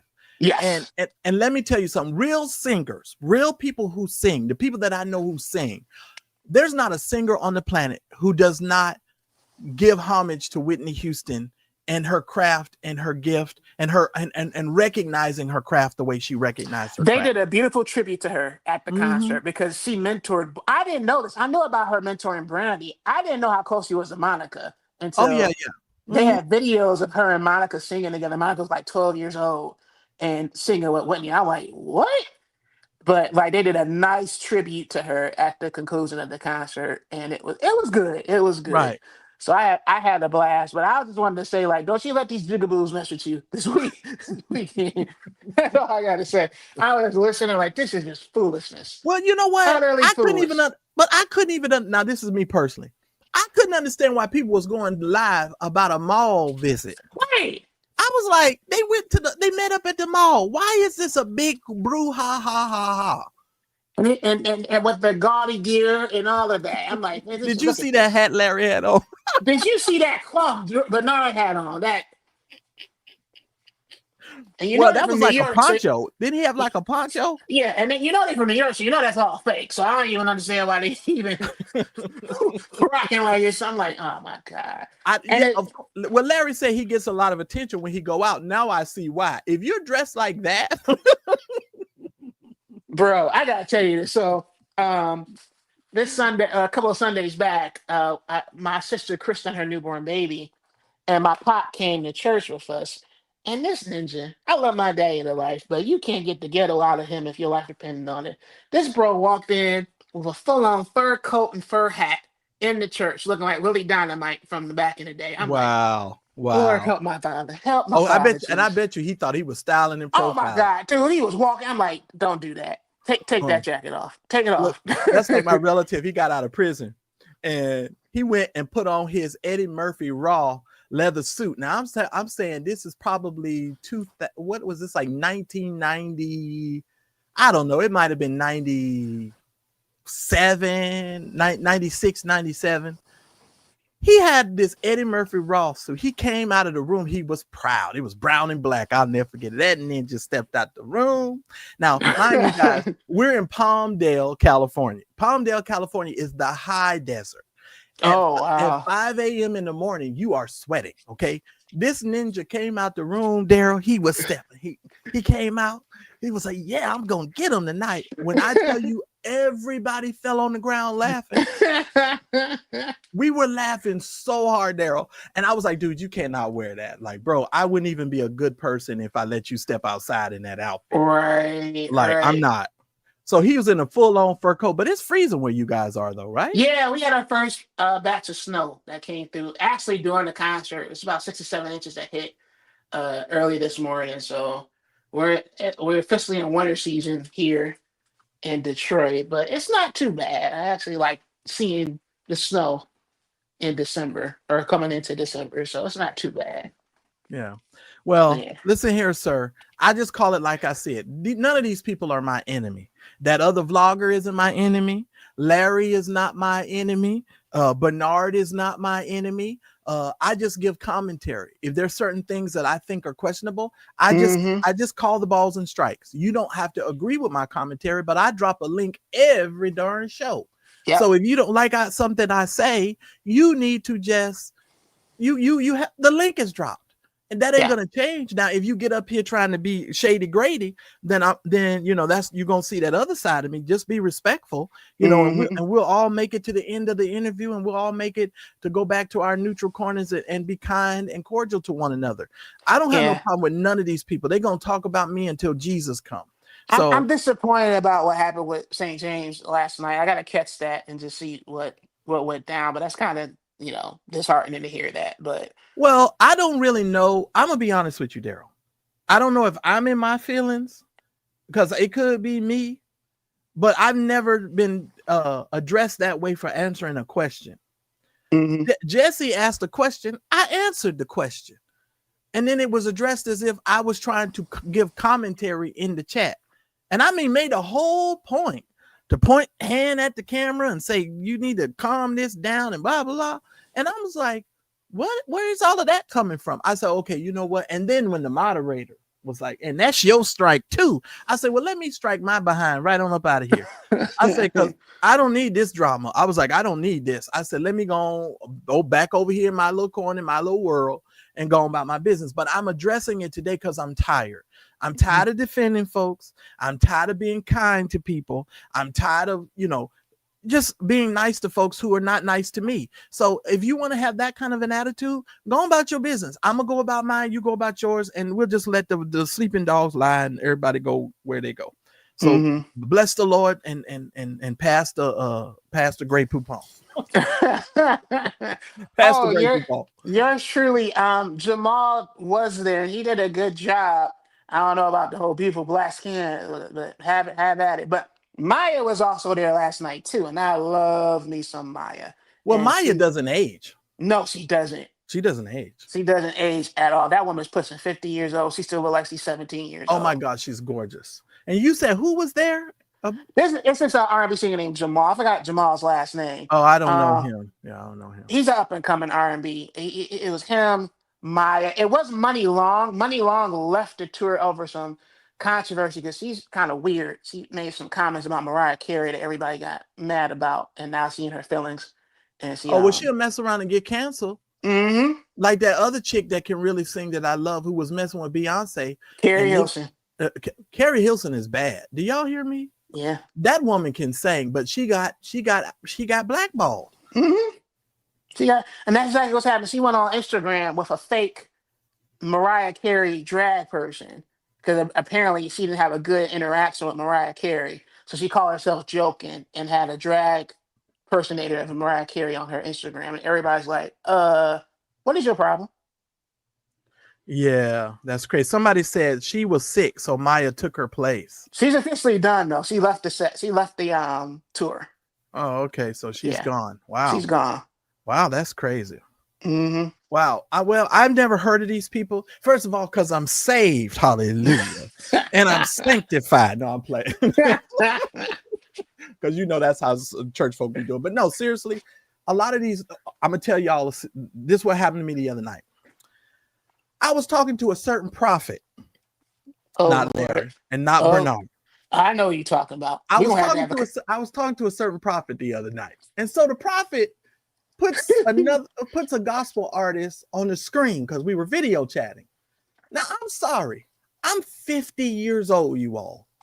I don't know everybody. Like I don't follow these people like that. I know a lot of people say that, and they really be lying, but I don't follow these people. I listen to old gospel. I am 1980s Reverend Milton Brunson, Through God's Eyes.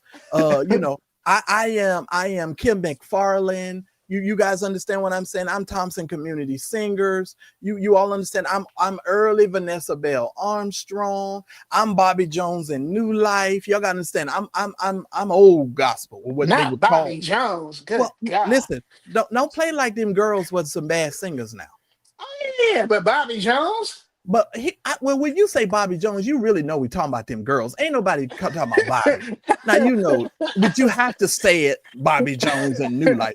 Because if I just said New Life, some of y'all wouldn't even know who I was talking about. Don't nobody listen to Bobby. Bobby Jones was the James Fortune of the 70s. Because over here, I tell y'all all the time, everybody could have sang Bobby Jones' part. Watch this. My God. Watch how easy it is to sing Bobby Jones' part. Watch this. Hey, hey. Hey. That was Bobby's part. I swear to God, that was Bobby's part. And then them girls would come in with the background. And I mean, kill it every time. So I respect Bobby, so don't get this wrong. For all the gospel people that are watching, please don't get offended by what I said. Because they'll be he don't like you, Bobby. No, I love and respect Dr. Jones for what he's done and contributed to the space, but I'm old gospel. Okay. Yeah. I'm old gospel. So Daryl Coley. Somebody brought up Daryl Coley. That man is one of my top 5 favorite male vocalists ever. That live in Los Angeles album, but he also did another one. It's like a jazz album. I know what you're talking about. Yeah. Let me tell you something. That, to be honest with you, that is like my favorite Daryl Coley album of all time. Yeah. That jazz album, and who would really probably do an awesome job at remaking that album or taking some of that songs? That crazy Kim Burrell. Oh, that's perfect for her. Totally perfect. That is perfect for her because she got that little riffs and like scats like Ella Fitzgerald. I'm shocked she never did a jazz album. She'd be perfect for that. Wait a minute. Wait, recash. Look at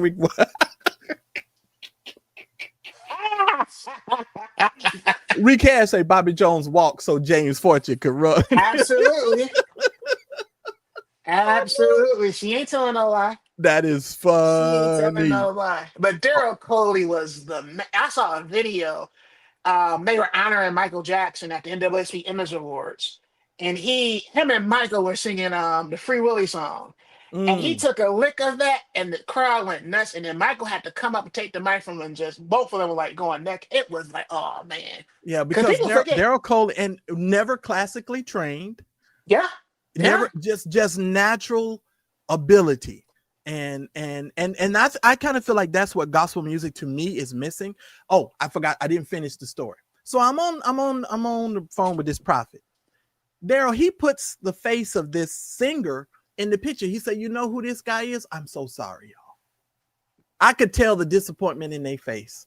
I was like, "No, I don't know this person." I swear to y'all, I was like, "I don't know." And it's almost like everybody's face dropped. I guess he was from the group. What's the group that Kurt Franklin took out on the road with him? That new choir that the guy went on, Isaac Carey's. What's the name of that group? Not the family. God's Property. No, not God's Property. What was the name of this new group that he took with him? Ink. And the guy got put out of the group for acting up. I think it's Ink. No. It'll come to me later. But I didn't know who the man was. And I was like, I'm sorry, I don't know who the man is. But you know, these gospel people who think, you know, the whole wide world knows who. I keep trying to tell all y'all, the church is a very small. It's small. You all are not that famous. You think you that famous, but you real Maverick City. That's the name of the group. Oh, Maverick City. Okay. That's it. So he bought somebody from the Maverick City up on the screen. He was like, "You know this guy?" I just shrunk. No. I was like, no, because first of all, I never really listened to Maverick City. I'm sure Maverick City does great music, but that's not how I get down. I will listen to every now and then. There was a song from what's the black girl that's got all the hips? What's her name? She was at Maverick City. She left. No, not that girl. Jacqueline Carr. Jacqueline Carr did a song with Maverick City, and that's how I know about Maverick City, because Jacqueline sang a song with them. And that's the only way I know about that is because of Jacqueline Carr. That's all I'm gonna say. That's all I'm gonna say about that. But anyway, yeah, I didn't know who the person was. But you know, I'm just trying to keep peace. I am. God knows I am. But I don't know. Maybe people think I'm being mean, or I don't know. Maybe people think I don't like them. I don't know, Daryl, what's going on. But it's a weird place to be in, and I don't want to be in this place. So I'm just moving on. God bless everybody. I want everybody. Somebody said Maverick City made good music pre-Kurt Franklin. Dang. Wow. Somebody said Mary the Hip Sisters. You ain't telling no lie. The whole family got hips. They sure do. If you put all of them sisters together they'll form a full circle. That Google alone got hips for days. Like parentheses. I swear to God, you sign them chicks up side by side, a whole circle. I promise you. You can move Tina out the way because her cuckoo stuff. I don't want to be in no circle with her. But other than man. Well, you know, but if you look at Tina's been hurt so much. Daryl, she should have just divorced the man. Just divorce the man. That man is openly disrespecting you. But she's trying to make it work so she can have that story. Oh, we made it 30 years. We made it 40 years. Because once a person cheat on you and they have like that kind of a problem, it's kind of. But why would you want that? That's 30 years of misery. That's not happiness. That's bitterness. That's when I think about some of these families that have been together for 50, 60 years, some of them have had great marriages, but the ones that went through hell, you see it all on their face. It's like they went through hell and back. Why would I want to live like that? Yeah, it would be tough. Why would I want to live like that? Yeah, it would be tough to do. And I don't think anybody wants to live like that. But listen, y'all. That's Daryl. I appreciate you coming up. That's all I got for these people today. I'm going back to go find me a movie to watch. Yours truly, I rebuke you. The Pace Sisters didn't have hips, they had thunder. That's not hips. You said they had what? She said the Pace Sisters had hips first. And you said they had what? Thunder. That's not hips. You said they had thunder. Uh-huh. Okay. Yeah. All right. All right. Hey, Sean Pace. Shout out to Sean Pace. Rest in soul. Sweet as pie. I've never met a more sweet person than when I met Sean Pace Rhodes. You know, that's very another sweet family that just dealt with misery. Like they lived in misery. All them sisters got abused one way or the other Yeah. because of their talented. And the trauma of some of that abuse they're still living with and processing. And Yep. I don't really believe that you can sing over, shout over trauma. No. You have to go see a therapist. Yeah. That's called counseling. That's the same thing with the DeBarges. I get so depressed when I see the DeBarges and just what they, Elle is still dealing with drug addiction. James is in the streets. Like Bunny is like dealing with a lot, and they all from the church. All grew up in the church. Wow. Mother and father, all in the same. I think because they were the first interracial couple in Grand Rapids, and that man put that family through hell. Hell. And they think the singing it to Jesus is going to make it all right. You need counseling. Wow. And it's really, really depressing. Yeah. Well, if anybody has any questions for me or Daryl, make sure you put them in the chat right now. Because we make sure y'all drop them in there, because I ain't got nothing else to give you. This was a mall situation. I don't know how a mall situation developed into all of this. I really do not know, you guys. I just need 8 more of you guys to send at least $10 to support the platform. The Cash App information is on the screen underneath the box here. But I don't have nothing to give you. I don't have nothing else to give you except it was a mall meetup. God bless the mall meetup. I'm gonna go watch. We'll see what Timothy Blaine said, because I think Timothy Blaine did a video on it. And my problem, and listen to me, my problem is every time I go over Timothy Blaine, he plays a video or a clip that I'll be like, I did not know these people were saying all of this stuff. So I hope he ain't playing no clips today. I want to see him cuss out Pearl again. Because that just brings me just joy. Just to see him just go on. Well, if he would just learn, if that man would just learn to stop cussing folks out and stop behaving in the manner that he behaves in, I think he would get a lot further than where he is now. It goes back to therapy. And I'm not joking when I say this. He's a person that needs serious therapy, because if you listen to him, he's a delusional individual. I'm not even joking when I say this. He is completely delusional and has a platform to just talk foolishness. But I don't understand why. Okay, I understand you may not like the content characters, folks, content creators, but going after the people in the chat is where I just be like, these people are watching you. Yeah. They're supporting you. What we do that at? It's weird. Anyway. It's weird. Yes, it is. Ladies and gentlemen, y'all make sure y'all hit the like button. I appreciate somebody said, Timmy, listen here.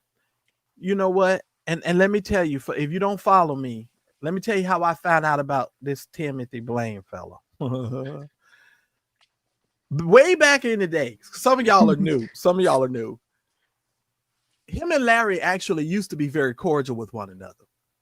And the funny thing is, we used to try to tell Timothy Blaine, Timothy, you over here defending Larry.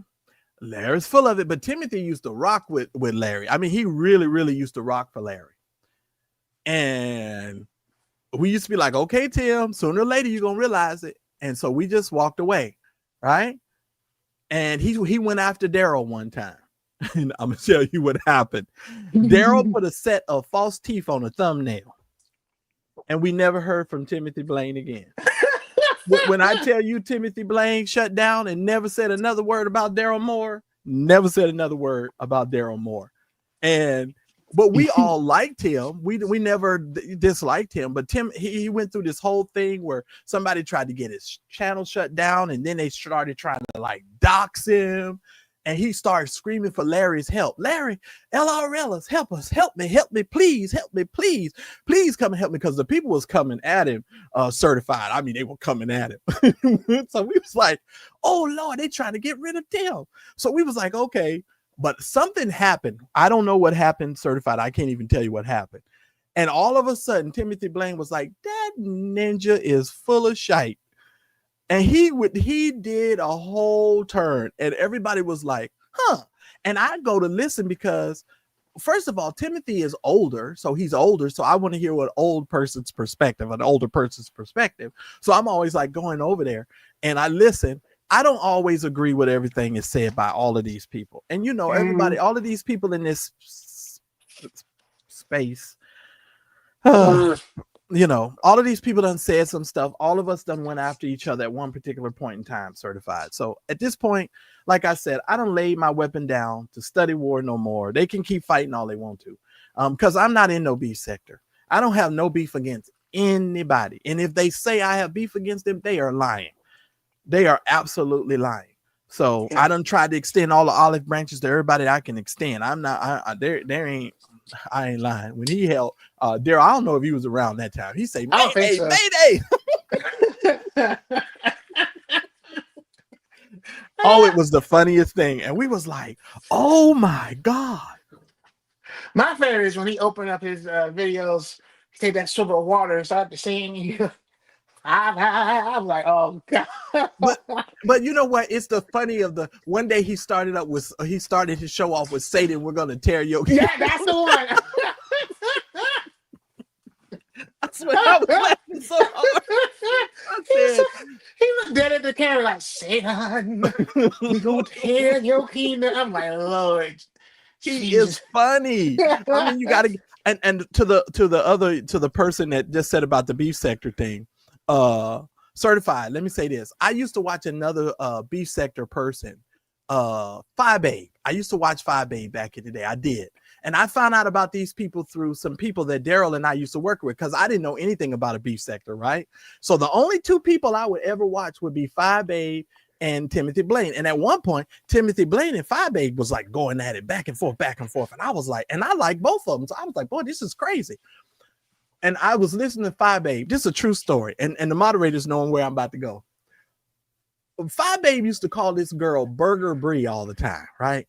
Whoa. I didn't even know the girl's real name. She said Burger Brie this and Burger Brie this. Why did I go to Google and type in Burger Brie? Looking for this person because she called that girl Burger Brie so much. I went to look for the girl's name, thinking her name was Burger Brie. So I look in there, I'm like Burger Brie, and quiet as it's kept. Google is a bad mother. Shut your mouth. Google brought that thing up, and I said, "Oh, this is who she talking about." Click, and I watched it. I said, "Shame on these people. Shame on these people. I don't want no part of that." I see you, Purpose. Let me, can you turn on your camera, your avatar, or something? So I can hold on. Let me see. Hold on, Daryl. Okay. Hold on, Daryl. Okay. We waiting on you to connect your mic and your stuff here. Purpose 76. I see you in the back there, but you got to connect your mic and your stuff so we can know who we're talking about. I'd appreciate it. Okay. Now they're gone. All right. Well, I guess they ain't want to talk to you and me, Daryl. That's hilarious. Hold on. Here we go. Yeah. So yeah, but it's a funny situation. So I was like, Burger Brie, I would never do that again. That's why I stayed from over there. And we used to have somebody over here with us. She would stay up all night and watch all of these beefing people. And then they would come in our chats and start trying to fight with us when we didn't even know these people. And I would be like, and me and Daryl used to be like, well, where these people come from? And we had to find out that the person was like going in the chats at night and fighting with these people. And we was like, oh, you got to cut that behavior out because we don't play that. Like, we don't play that. All right, Purpose 76, I'm waiting on you. It doesn't say you have a microphone. It says you will need to connect your mic and they try again. I'm still here. But yeah, that's the whole situation as far as that. So I don't watch any of those other people. I watch Timothy Blaine. Timothy Blaine is the only person that I still watch over there. I don't even watch Phi Babe anymore because I wasn't even watching Phi Babe for the right reasons. I ain't gonna even. I wasn't even watching Phi Babe. I was watching for a whole nother reason. Y'all was going over there for beef. I was going over there for other stuff. All right, so yeah, and that's what he kept calling them. He kept calling them drum beating ninjas. and they would come over in the chat because all of them had all them weird names. Egypt on the side of Mount Africa, they had these weird names, and so Daryl would be like, "Them drum beating ninjas," because we didn't know who those people were. So it was real funny. Well, while you're waiting on Purpose, I was gonna have a conversation with you about Regina's talk. I listened to Regina's talks show on Friday, and With she had Robbie Warren? yeah. I was going to have a conversation because I'm just like, I like Prophet Robbie, but he could be a little bit long winded and all over the place and confusing. Well, first of all, I was amazed at how many times Robbie had to repeat to Regina the same thing. She just did not want to be convinced that Robbie was telling her the truth. She kept saying, well, no, Robbie, it's this and this. And now he was like, Regina, I'm trying to tell you. And then she said, no, well, maybe it's this. And then he would go on. They would play the rest of the clip. And the next thing you know, Regina will have to come around. Well, maybe you're right. I understand Regina's like me in the sense of Regina's always trying to be fair, right? Mm-hmm. Regina's trying to be fair. And I get it. But there are just some things you have to come to an understanding about. Brian Karn is a false prophet. No ifs, ands, or buts about it. To me, he ain't even no prophet, because in order for you to be a false prophet, you would have had to be, well, in a sense, you'd have to be a prophet, right? Mm-hmm. He's not anybody's prophet. That man is done, in my opinion. Yeah. That man is off his rocker. And he did use word language to try to convince y'all he ain't got no kids, according to Robbie Warren. And I'm like, for Prophet Robbie, like, are you backing? Because it's like he's a little bit all over the place. So one minute he's debating him on scripture, then the other minute he's defending him. I'm like, Prophet Robbie, you lukewarm in front of my face. You can't do that. But you know You can't why do that. But you know why he's defending him? I don't know what it is about preachers. I see Daniel's here. 1 second, Daniel. I'm coming to you. Hold on 1 second, Daniel. Let me see if I can hear you. Daniel, can you hear us? Hello? Yes, can you hear us? We can hear you. Yeah. How are you doing? I'm doing great. All right. Okay, how can we help you? I just want to make sure I don't have like a fake friendship. Like one of my friends, All Yeah. righty. Okay. All right. Let's move I was on, gonna say, ladies like, and wait gentlemen. a minute. Let's move on, ladies and gentlemen. Let's move on. I don't have time. This is the games that these people on the internet play. I love it. It is just hilarious to me. God bless you. God bless you. May the Lord bless you and keep you. And hopefully you don't have any. Wherever you are, Daryl, come back. I done kicked everybody out. I didn't mean to do that. I done kicked everybody out. Lord Jesus. I done kicked everybody out. I done pushed the wrong button, Daryl. I'm sorry, Daryl. Hit the link. That is funny. I done hit the button, Daryl, and knocked everybody out. Yeah, that was weird. I was like, what is going on here? Well, when I saw the avatar, I was like, I know this gonna be some mess. I told you I'm not new to it, I'm true to it, right? I said this gonna be some mess right here. But here's the thing. Robbie Warren, I don't know what it is about preachers. When they know other preachers are doing bad stuff, they have this thing about them where they know they're doing wrong and they will confront it, but still try to be friends with the preacher without really telling them the truth and nothing but the truth. Yeah. But see, that's fake behavior. I don't like that. I don't like that. Yeah, that's making me look weird. at you funny. I don't know if this is going to let me do this. Let me do this. Hopefully, Daryl, hold on to the link. Hopefully it don't kick you out. Okay. All right. I just wanted to make sure because our guest returned. So here's the thing. I don't know what the deal is between that. Mm-hmm. And therefore now here they go back again. Well, you're gonna keep your behind back there. So just go ahead and remain back there. You'll stay back there until we're all done, because I will not be bringing you back up on this screen. So if you want to stay there, you stay there. But here's the thing. They have this whole thing about the way that they talk to one another. And as you see, when Robbie Warren and Brian Karn get together, they do all that giggling, all that cackling, because it's like a good old boys club, right? Yeah.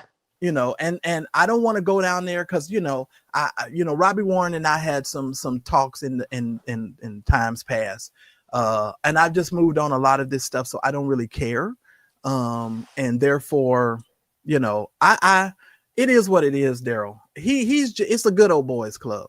Mm-hmm. That's how I look at it. Absolutely, because I'm just like, and then he was doing going around in circles with Regina on just some of the bare minimum stuff that she was asking. And it was just like, come on, man, let's just be real for a second. What he said on Really More didn't make any sense whatsoever. It was word salad. See, like, I'm still doing communication, so I know when somebody is BSing me directly to my face, Right. and that's exactly what was happening. And for Willie to be back in this, I'm like, this is where we talk about like having certain people on platforms that don't know what they're talking about, because really doesn't know his background like other people does, because Right. I will be challenging him with everything that he said. Well, you know what? Everything. But let's tell the whole truth. Willie knows his background. Oh yeah. This is what I don't like about these weak spined dudes. You know that man's background. You can do a Google search and find his background, right? So quit acting like you don't know stuff that you already know. Try that with somebody else. Don't try that with me. Don't try that with me, because I know better and you know better. So knock it off. Mm-hmm. So just knock it off. So I don't agree with what he's saying. That's not true. In my opinion, he knows that man's background. Yeah. Don't play games. I'm getting tired of that. Like, we all can see what we, don't piss in my face and tell me it's rain. Right. We know what's going on. Like, either be real about it or just like, if that's your friend, say that that's your friend and you want to protect them. I'll have a little bit more respect for you then. Right. Hey, Mary. I just wanted to come on here to laugh because I said not him getting trolled like I be getting trolled on TikTok with the fake people. Well, you know what? I guess when Stewie arrives, everything else arrives too. So I'm used to the craziness. You know what I'm saying? I'm used to it, and I'm a little bit smarter when it comes to bringing people up on the platform. I'm right, because you don't want to accidentally get your page taken down. Because I know who they are and I know what they are. Mm-hmm. Yeah, but and I was like, Mary, I missed like the first the mall visit, almost all of it. So what you think about the mall visit?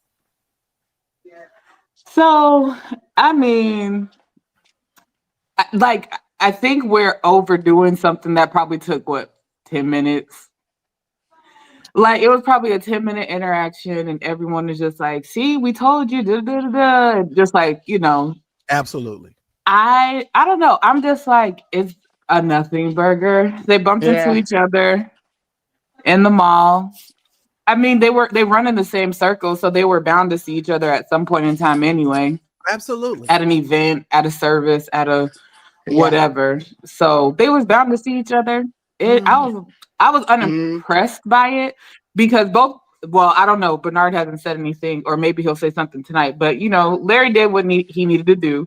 Came on, created some more buzz around him. He got people talking about him. He got to tell his exaggerated version of the story with his emphasis on, we hugged about 5, 6, 7. Okay. Like, the exaggerations of the interaction. So what's happening is expected, but it was literally a 5-10 minute conversation that we really don't even care about for real. Right.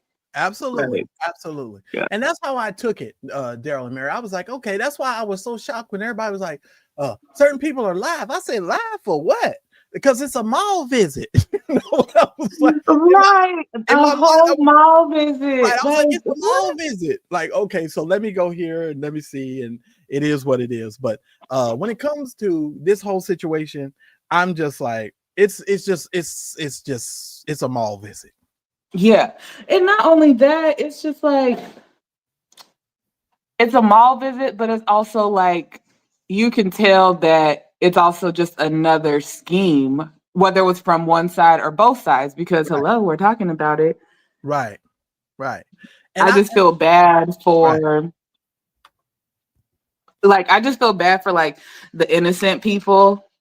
that, you know, are going to fall by the wayside. Because, you know, I already told you how I felt about poor William. Like, I really do feel like everyone be playing in his face in that circle, basically, whether it was on Larry's side, whether it's on Bernard's side. I feel like they be playing in his face. He actually is trying to look. I don't know what his situation is with his parents, but I know he goes to visit them. But I do feel like he's kind of the person who gets stuck in the middle, not because he always wants to be in the middle, but because he doesn't have a genuine friend. So he really wants to see who's going to genuinely be his friend one day. Yeah, I think, but listen, I grew up in a church that said, I went out to looking for a friend and I couldn't find one. I went out to be a friend and a friend was all around. That was the motto of our church. Yeah. The motto of our church was, it's just a lot of people be nice. That was the motto. Don't believe the word. Yeah, but they know the word, but they don't believe the word. Because he could probably quote that script. Like, we all can quote a scripture for whatever situation, whatever's going on, but they don't really be believing the word that they say. They just repeat it because they saw it being said by someone else. But here's the thing, Mary. Now this goes a little bit higher. It's not so much that they don't even believe the word. Here's the situation, in my opinion. It's just like Larry coming out here saying, oh, I love Bernard. But you sending out emails ripping this man a new one. And I mean, all it does is it goes to show how business has been handled all these years, you know, in terms of how he got his gossip out that he didn't want on his page. It's like, okay, I know that so-and-so, so-and-so, and so-and-so are not with Bernard. Right. So if you're not friendly with Bernard, I'm going to feed you intel. So that way it's not necessarily coming from me, but y'all could be my mouthpiece to throw him under the bus. Well, I put it to you this way. If that is the modus operandi, is to get me to speak well, I just speak the truth and I try to be balanced. Well, it's not to get you to speak well. Not that you're going to be bashing them, but it's to at least get you to say something that would hurt Bernard's side or hurt. Like, it's not about speaking well. Right. It's about who can you help damage the other's reputation. Well, I'm trying not to I'm just calling it as I said. If you get damaged, you just get hit with the ball. I don't know if we playing dodgeball. You know, in dodgeball, I could be looking one way and throw the ball another way and smack you straight up in the face. It is what it is. If you get hit with the ball, you get hit with the ball. You know what I'm saying? You get hit with the ball. If I'm calling and giving my commentary, if I think Larry is right about something and I say Larry is right about it, it doesn't mean that, you know, all of a sudden you're an ally. You know what I'm saying? Or if I say Bernard is right about something, it don't mean that I'm taking Bernard's side. It just means I call it like I see it. Simple as that. And I don't fool with none of these ninjas. So it don't even matter. so don't have no expectation on me. I'm just saying that, but you know, that's not how it works. They want someone to do it because it's like, especially a neutral party. If you're the neutral party and you remain neutral and you don't have campaigns against anyone, if I can get the neutral person to say anything, like being neutral and being fair are different. Mm-hmm. You're a fair person. Mm-hmm. And like you said, if Larry said something you agreed with, you would say it. If Bernard said something you agree with, you would say it. I don't know how many times you have to tell these people, you bought the book. You were a supporter. Like, what are we missing, people? What are we missing? You know, so it's not like disappearing. Yeah. So it's like, what are they missing about you? But yeah, I feel that because you are fair, whoever can grab you up on their side is gonna be like, "Ooh, we got it," because you are neutral and because you didn't just like flip because him and Bernard fell out or whatever. Larry was right when he said when Bernard is manipulative. He was right when he said that. Mm-hmm. Bernard is manipulative. So yes. Larry was right about that. Yeah, he was most certainly right about that. And there are other little things that Larry's told the truth about. You know, it is what it is, Christine. If the man is right, the man is right. Bernard is manipulative. Mm-hmm. He's manipulative. We've all seen it. We've all seen it. And it's just like And even if it's not manipulation specifically, it's strategy. Everyone is Absolutely. operating with a strategy to a certain extent. And It's strategy can strategy. be manipulative. Yeah. Oh, yeah. Oh, 100%. They'll never say the M word, but they'll Right. say the S word. They'll say strategy. Right. Or what are they? Whatever the new, oh gosh, what is it called? I forgot what they were like calling the Orlando group or whatever. But yeah, just it's like at the end of the day, we're back talking about them beefing when we don't Mhm. need to. Right. Lord have mercy. Hopefully they won't end up spiraling. Oh, was that me? Hold up. No, that was me. Oh, Hold on. That's me. oh, Y'all okay. keep talking. Let me remove this. Go ahead. Hold on. I'm But sorry. yeah, I'm just saying, like, hopefully they can remain peaceful and they can remain cordial because I just don't. It's like you said, you can kind of already see like there's been like a little bit of cheap shots that have been Right. served from some of the people who have come out of the Kumbaya moment, and I'm just like, please, you guys, it hasn't even been like a full 2 weeks, or I don't know, has it been 2 weeks? However long it's It's been. been 2 weeks. Yeah. But yeah, But and I is it just mean, and me? especially Is it just me? Can y'all go see how Larry can keep his name out in the streets like this? Is it just me? Because he has a way of keeping his name like on these streets. And I'm just Yeah. like, when you try not to talk about him, he find a way for you to have to say something. I swear to God. Is it me? I'll be like, it must be a I strategy. just It has to be a strategy because I'm like, I'm lost. I'll be lost. I ain't gonna lie to y'all. I'll be lost. Like, why are we talking about this dude again? again doing so well, and then poof, he just backed, and it's just like, wait a minute, how did we get here again? When did we sign back up for this?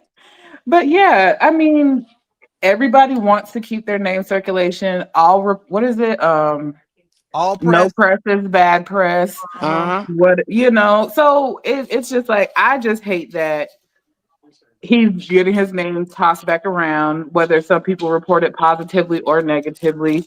But of course, he should just be careful about how he moves because it's like a lot more people are going to be exposing how he moves and are going to start putting pieces of the puzzle together Right. about how he moves and how they can possibly be related or associated with, I don't know, court cases or things of the sort. So it's just like, just be careful about how you move, because you're saying one thing to the public and you're passing around something on the back end.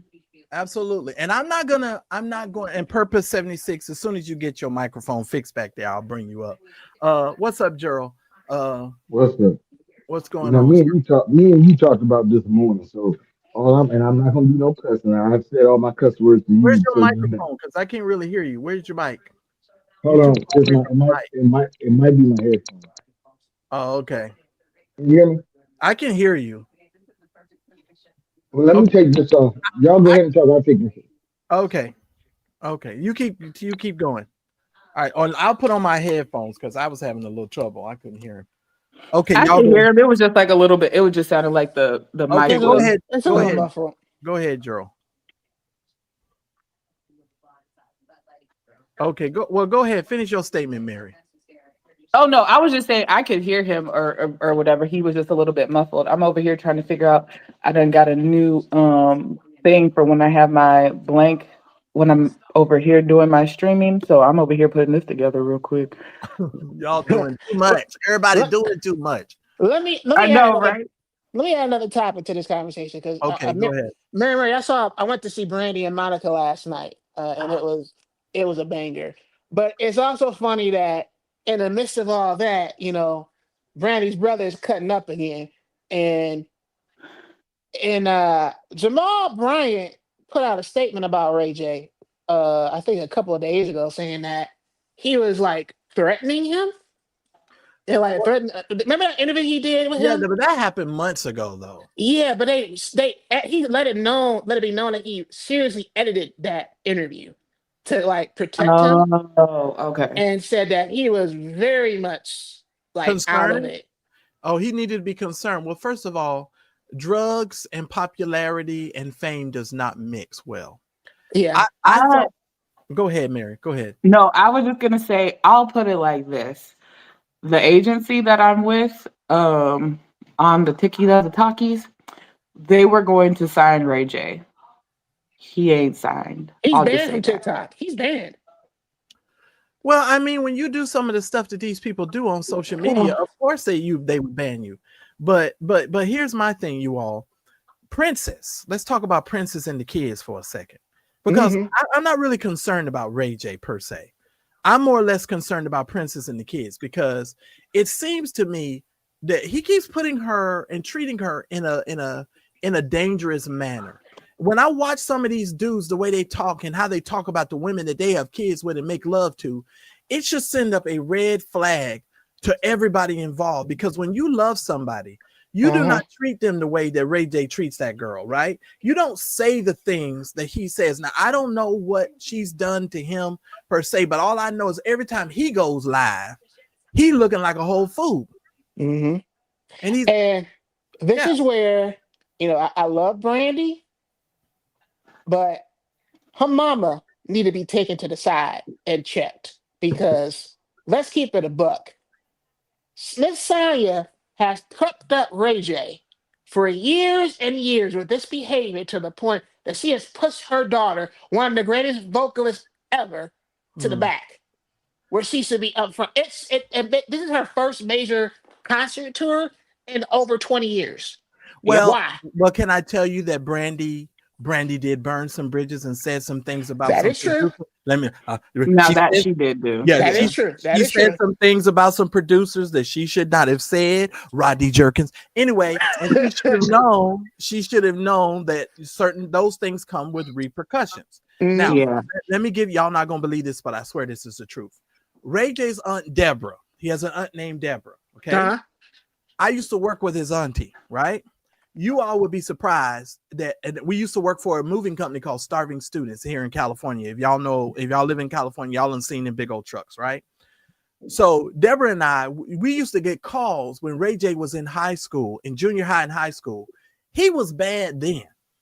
Oh, he's been open about his childhood, how they kind of neglected him to focus on Brandy's career. But remember, he used to do stuff, you all, where Deborah would have to leave work, the auntie, because the mama couldn't go. She was with Brandy. She had to go the auntie had to go pick up Ray J, because I ain't gonna say what he was doing. He said it. I know. Put it like, yeah.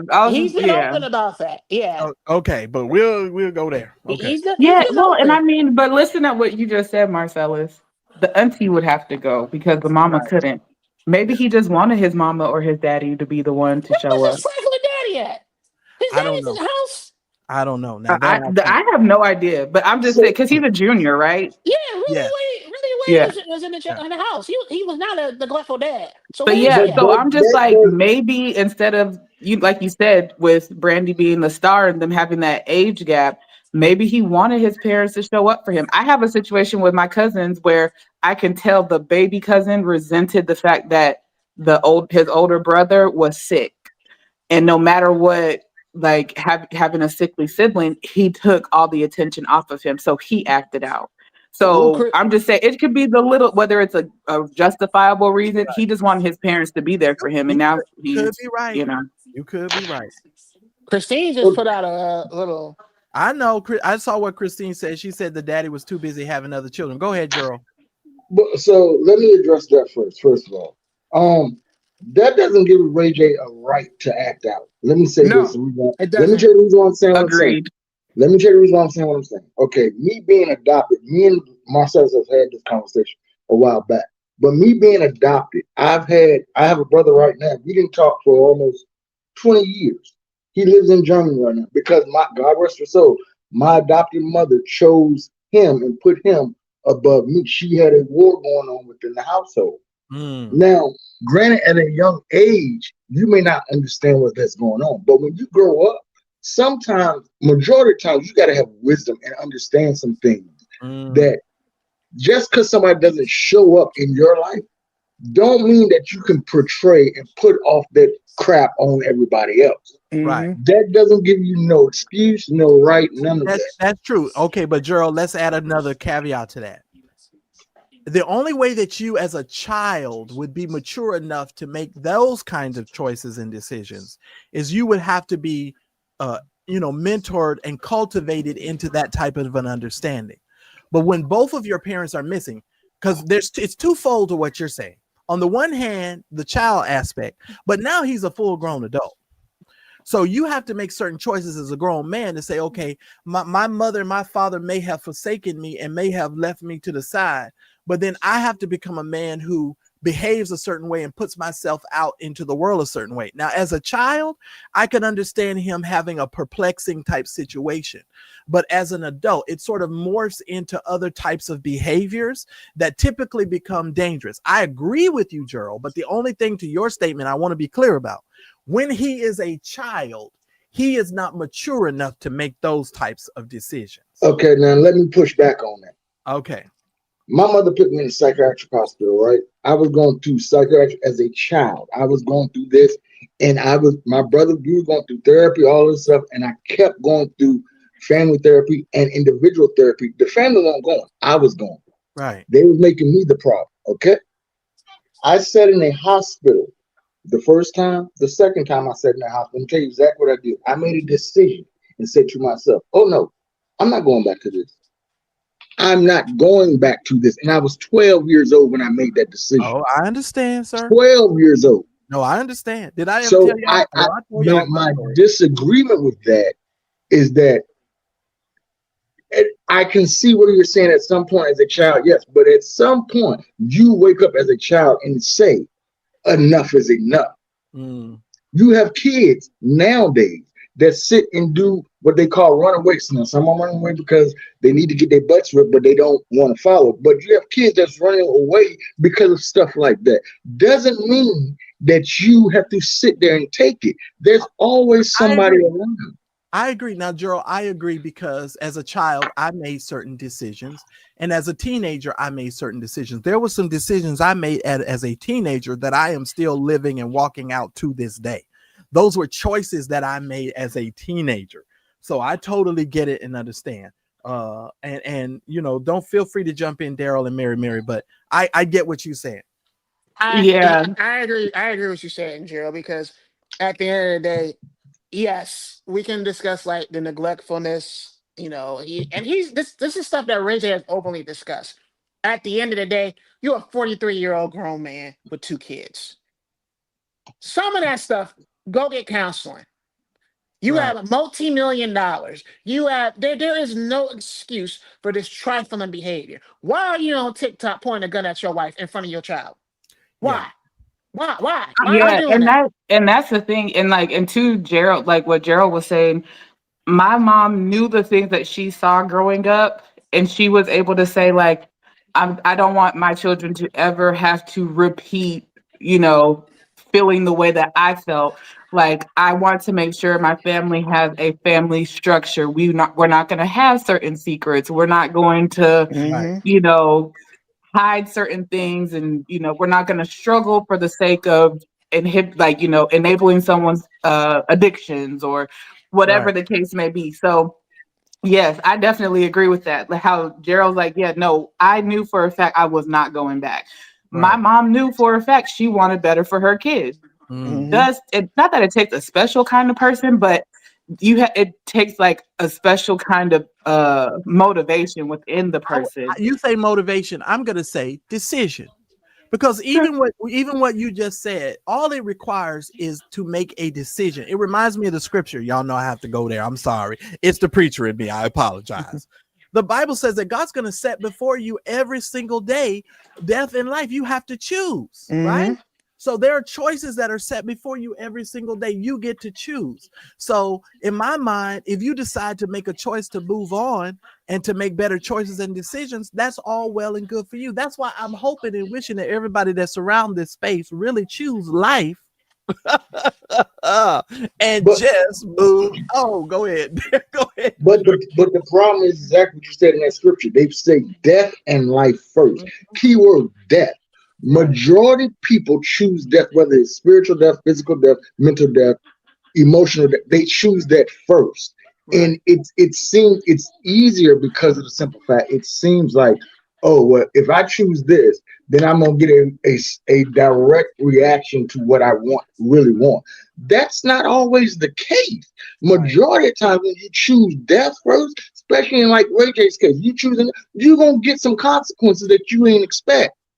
Well, I'm afraid, I'm gonna be honest, I'm afraid that we're gonna end up seeing Ray J on an episode of the ID channel, Force 48. He gonna mess around and hurt that girl, Princess, and that's gonna be a bad thing. Now I also say this though, Marcel, because I've been following this, and they were on Love and Hip Hop.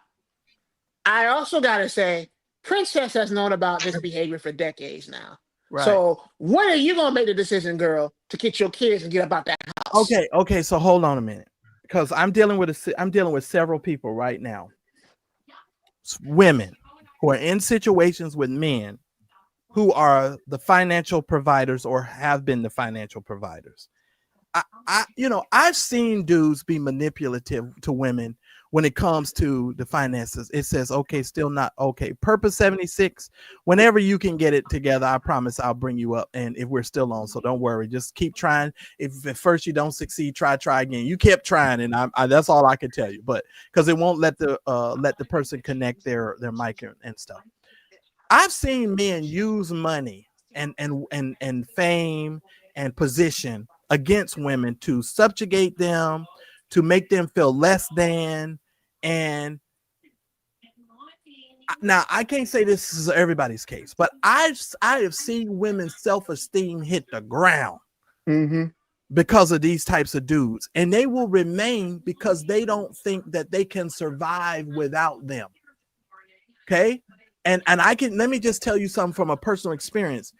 I've been in situations with my own family where I always felt like I had to have these people close to me. I've had to have them. That's why this stuff that Oprah's now putting out, I'm just laughing at, because I'm like, boy, I came to some different decisions a long time ago about them jokers and the power of no. There are some people that will strip these women of their self-esteem to the point to where it is on the ground. And I am now trying to help build up some of my friends and some of the people in my life so that they understand you don't need this person. You have everything that pertains to life and godliness to get yourself and your kids and where you want to be in life. But these dudes will use money. I have seen them do it. A predator will always use your weakness. Oh, absolutely. Predator, that's what people don't understand. A predator will see you a mile away before you even see them. People don't understand that. A predator has already spotted out its prey, know what it's going to do, know how it's going to capture it, and know how it's going to keep it. And let me add a little bit to this from a personal standpoint. I have a good close friend of mine. She was in town for Thanksgiving, and she's dealing with a situation where she's separating from her husband due to domestic violence. And she shared it with me for the first time because her friends told her, talk to Darielle, because you need to talk to Darielle from a male perspective. And she told me, situation, this girl is banging, like beautiful inside out, educated, a C-suite level executive in Atlanta, like got it going on. Went to her wedding, it was top notch. The boy was putting his hands on her on the night of the wedding. Like, that's how crazy it was. And she didn't tell me until it was time when she felt like, hey, I need your help. I need to get out of this. Right. And I let her know, and she talked to me about like being embarrassed because she did all this for the wedding and been talking about it on social media. I'm like, so would you rather be embarrassed or would you rather be on the casket? Because that's where we're heading with this right now. Because it got to that point where it was getting dangerous to the point I told her, you gotta get out of the house and get your baby out of the house now, because this is serious. You said it yourself. Right. I agree. Yeah. Go ahead. I was saying, you said it yourself. Anybody that is putting their hands on somebody and then sleeping in the same bed, that's a dangerous situation. Listen here. They're not going to stop. If they did it once, they're not going to stop. I agree. See, they got some that's so good. Oh, I'm not gonna hit you in the face because it might show bruises. Oh yeah, so I know that. I know how to hit you somewhere where it ain't. Let me tell you something. I've been overseas. I done seen what they can do and what some people do. I've seen what some of the women overseas go through. Okay. So if you ain't paying attention at your surroundings and watching what a predator really looks like, you ain't gonna never see that sucker coming. The same thing with the church. Well, when a certain people are raised a certain way and certain women are raised a certain way, especially what I've discovered, and it's just in my own personal experience, it may be different for some of you. When a woman doesn't have her father in her life, or she doesn't have brothers, she's a different type of woman. Let me just tell y'all that as a man. Let me just tell y'all this. Now, this is real talk. A woman who has a father in her life or brothers in her life that they are really close to is a different type of woman who has no father and has no brothers. I'm telling you, that's the God's honest truth. Being in a relationship with a woman who has a father versus a woman who don't have no father is totally different. And not only that, depending on, because like I think it was Princess and I think it's April, they're both Asian and Black, and so like their mothers, I believe, are the Asian one. And April is the one who's Omarion's baby mama. She even showcased the difficult relationship she had with her mom, because her mom being from a third world country, they're taught to obey, listen to the man, do this, regardless of what the man does to you. So some of it does also stem from the cultural differences. If I don't get you, I'm telling you. And that's the part that a lot of people don't have is as soon as I show up and something don't look right on me, it's a wrap for you. Yeah. And it's also important for females to have, male friends that can sit you down and tell you about the dynamics. If he and not want to sleep with you. Wait. I was just about to say a platonic relationship. Right. But if her boyfriend or husband has not siphoned her off so that she no longer has any male friends or family members, because what a lot of these dudes will do is they will run all her family, all her friends, everybody away. So now he's isolated her. So she's there by herself. And I'm having to coach people through situations, even yet now, on how to recover from that and how to repair those relationships, because those individuals dudes do that so that they can beat the heck out of you and have you in situations where you can't get out of. Yeah. And Kimberly, they definitely do that. You're absolutely right, Kimberly Dorsey. Verbal abuse is actually, it's not the same level. Verbal abuse is like psychological and spiritual. Oh, yeah. Because that's usually where it starts. It starts with the backhanded compliments. Oh, you look like somebody's little slut today, or whatever, like just the little things where they'd be like, when they want them to stop dressing a certain way, or whatever the case may be. But it definitely starts with the verbal like control. Right. Because it's like you talk down to them, you make them feel less than. If they don't, you treat them like a master to a servant. Y'all not gonna believe me, but Ray J doesn't really like Princess, and let me tell you why I know this to be true. I saw a clip of him one time where he's talked so much stuff to Princess and started trying to make her feel bad for having three-way sex with him and other people and other women and all this other stuff. Now he asked for it because she loved him, she obliged him, but then he turned around and threw it back up in her face to try to make her feel like she's the worst thing since sliced bread. And who does it remind you of? Whose trial just ended a couple of months ago, and that's what he did with all of his that's what Diddy did with all his girls.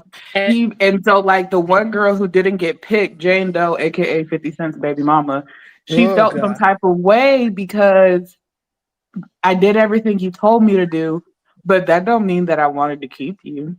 Right. Did you see? I'll give you another name, Gigi Rodriguez. Rodriguez. Go ahead.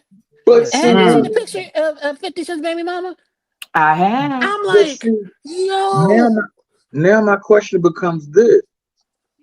For the female or the lady, why would you allow yourself to be put that low? Understand it's love. But if the man is asking for you to sleep with other men or other women, and that's what I'm about to say. You know what I'm saying?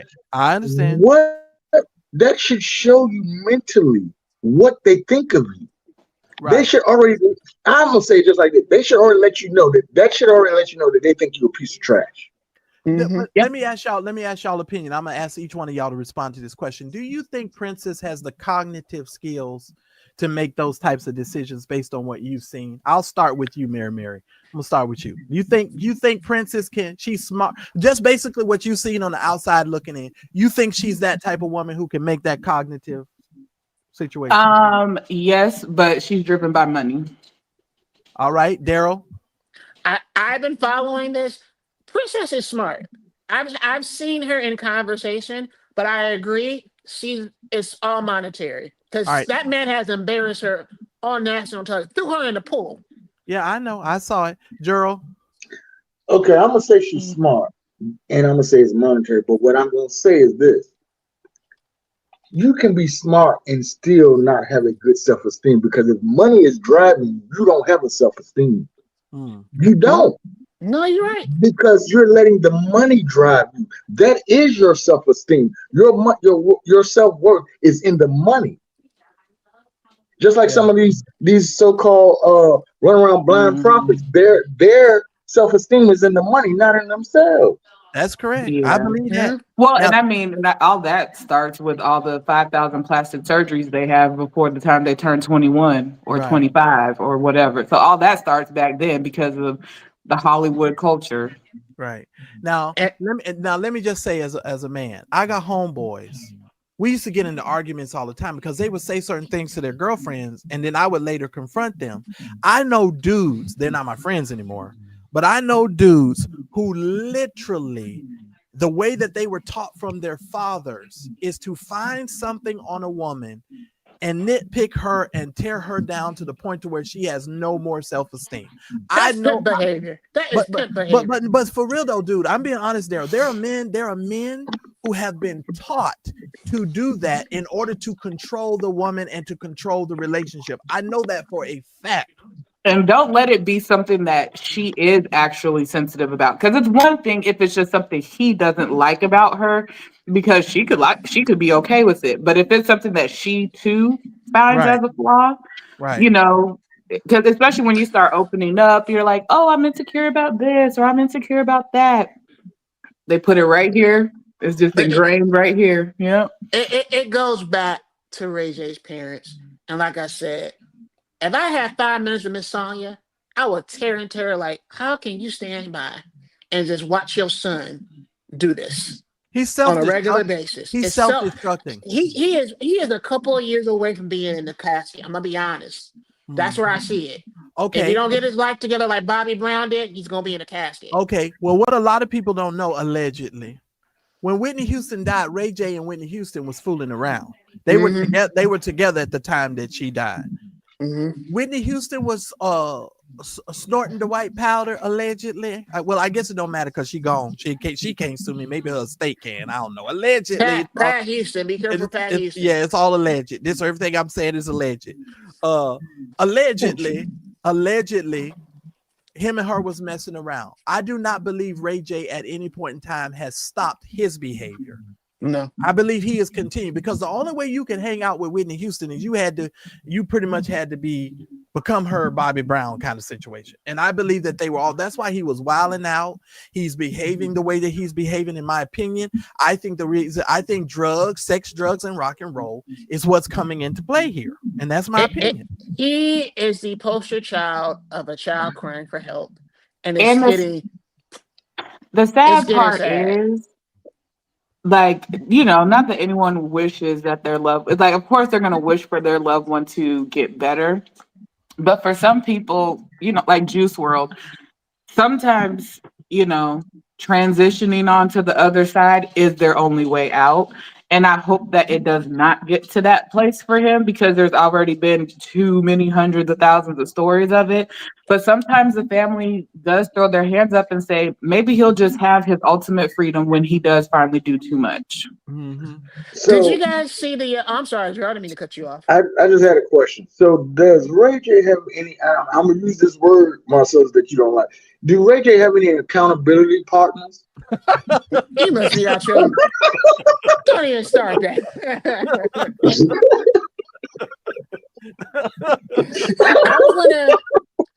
I was gonna bring up. Did you guys? Thank you, Moni. I was gonna bring that, Moni. No love. Did you guys see the Charlie Sheen documentary on Netflix? Oh Lord, have you guys seen that? Wait a minute. Wait, now you got to stop, because you done went to Charlie Sheen. Let me process this accountability. I have to process the accountability before I can move on. Wait a minute, Gerald. His accountability partner should be his mother and his father, right? Exactly. No, according to accountability partner, it's supposed to be your psychiatrist. I'm just saying. We know dang old well he ain't got no accountability partners. That is hilarious. That is hilarious. Go ahead, Daryl. I'm sorry. No, I was gonna say, did y'all see the Charlie Sheen documentary? No. So Charlie Sheen talked about. Wait, yes, I did. Yes, I did. I lied. I did. It was a couple years ago. Yeah. No, it's brand new. It's a new one. Oh, it's a new one. Oh, then no, I haven't seen the new one. He goes over his life and his career, and he talks about two important things in his life. The day that he found his dad, Martin Sheen, had a heart attack on the set of a movie, and Charlie found him because he was in the middle of addiction. It was a serious alcohol problem. Like, it was really, really bad. And Charlie literally helped his dad recover from that. Then 20 years later, he hit rock bottom. And the only thing his dad could do was call the police and file charges saying that, hey, my son has drugs. He has priors. Right. I'm afraid for his life. Somebody need to call him. And he arrested him. And at the time, Charlie was infuriated with his dad because he thought his dad betrayed him. Right. Hindsight now, he said that's the best thing he ever did. Life. It saved his life. It saved his life. And he said he's always appreciative of what his dad did, because his dad openly said that was the hardest thing he ever had to do in his life, because he said, if I didn't call the police, he's going to be dead. It's just like I just saw a legal case where the father had to testify against the son. Yeah. The son, it was on Law and Crime, and the son was being accused of murder. The son ended up being found guilty, and the father had to testify against his son. I don't care what nobody said. That's a heartache. Yeah. And I don't care what nobody said. That when that man spoke, I could tell he was grieving. Now the father ended up going to jail too, because they put him inside it, but they just kind of released him, let him out with time served, because the father didn't really have nothing to do with it. These lawyers are really tricky, y'all. They're dirty. They're very dirty. And but so all that to say, I didn't mean to cut you off. Go ahead, Marcel. No, and all of that only because they wanted to convict the son. But go ahead, there. No, I said all that to say because I saw yours truly talk about when are we going to continue to stop, placing the blame on Ray J's parents.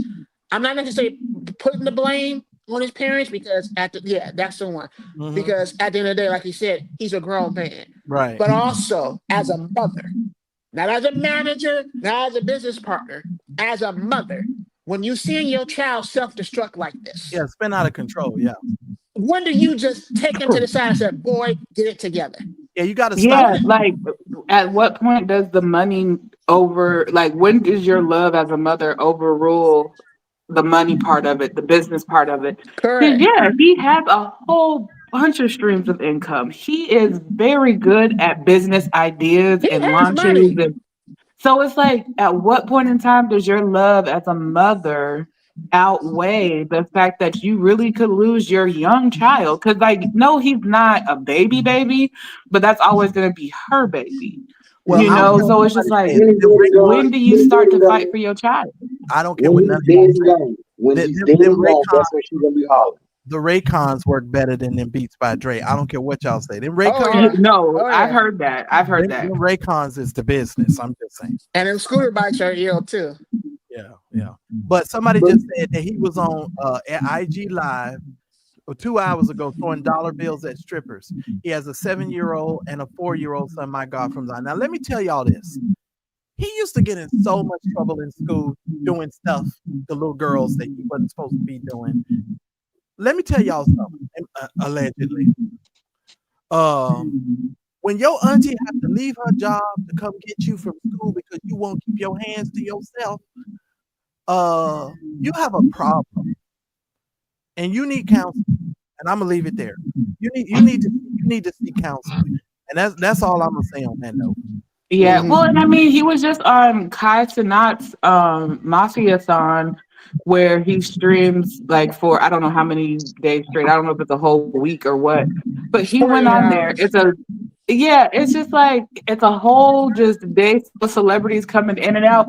He's walking around with just a whole bunch of homeboys with a hard, whatchamacallit, talking about I just gotta walk it off. I just gotta walk it off. Yeah, and let me just say this before I get ready to close. Ain't nobody on the platform been in a fight. We all okay. Let me just say this, because these commenters, I tell you, y'all are something else. I appreciate the conversation. Y'all know I don't do 2-hour live. We heading almost to 3 hours. I'm about to pass out. Y'all listen to me. Y'all listen to me. When it comes to the mall situation, God bless everybody. God bless all the vloggers. Everybody go for what you know. When it comes to Ray J, I'm afraid he's gonna end up on the episode of the first 48. I'm gonna keep it 100. Yeah. He's gonna go to jail because somebody in this situation is not gonna live. Right.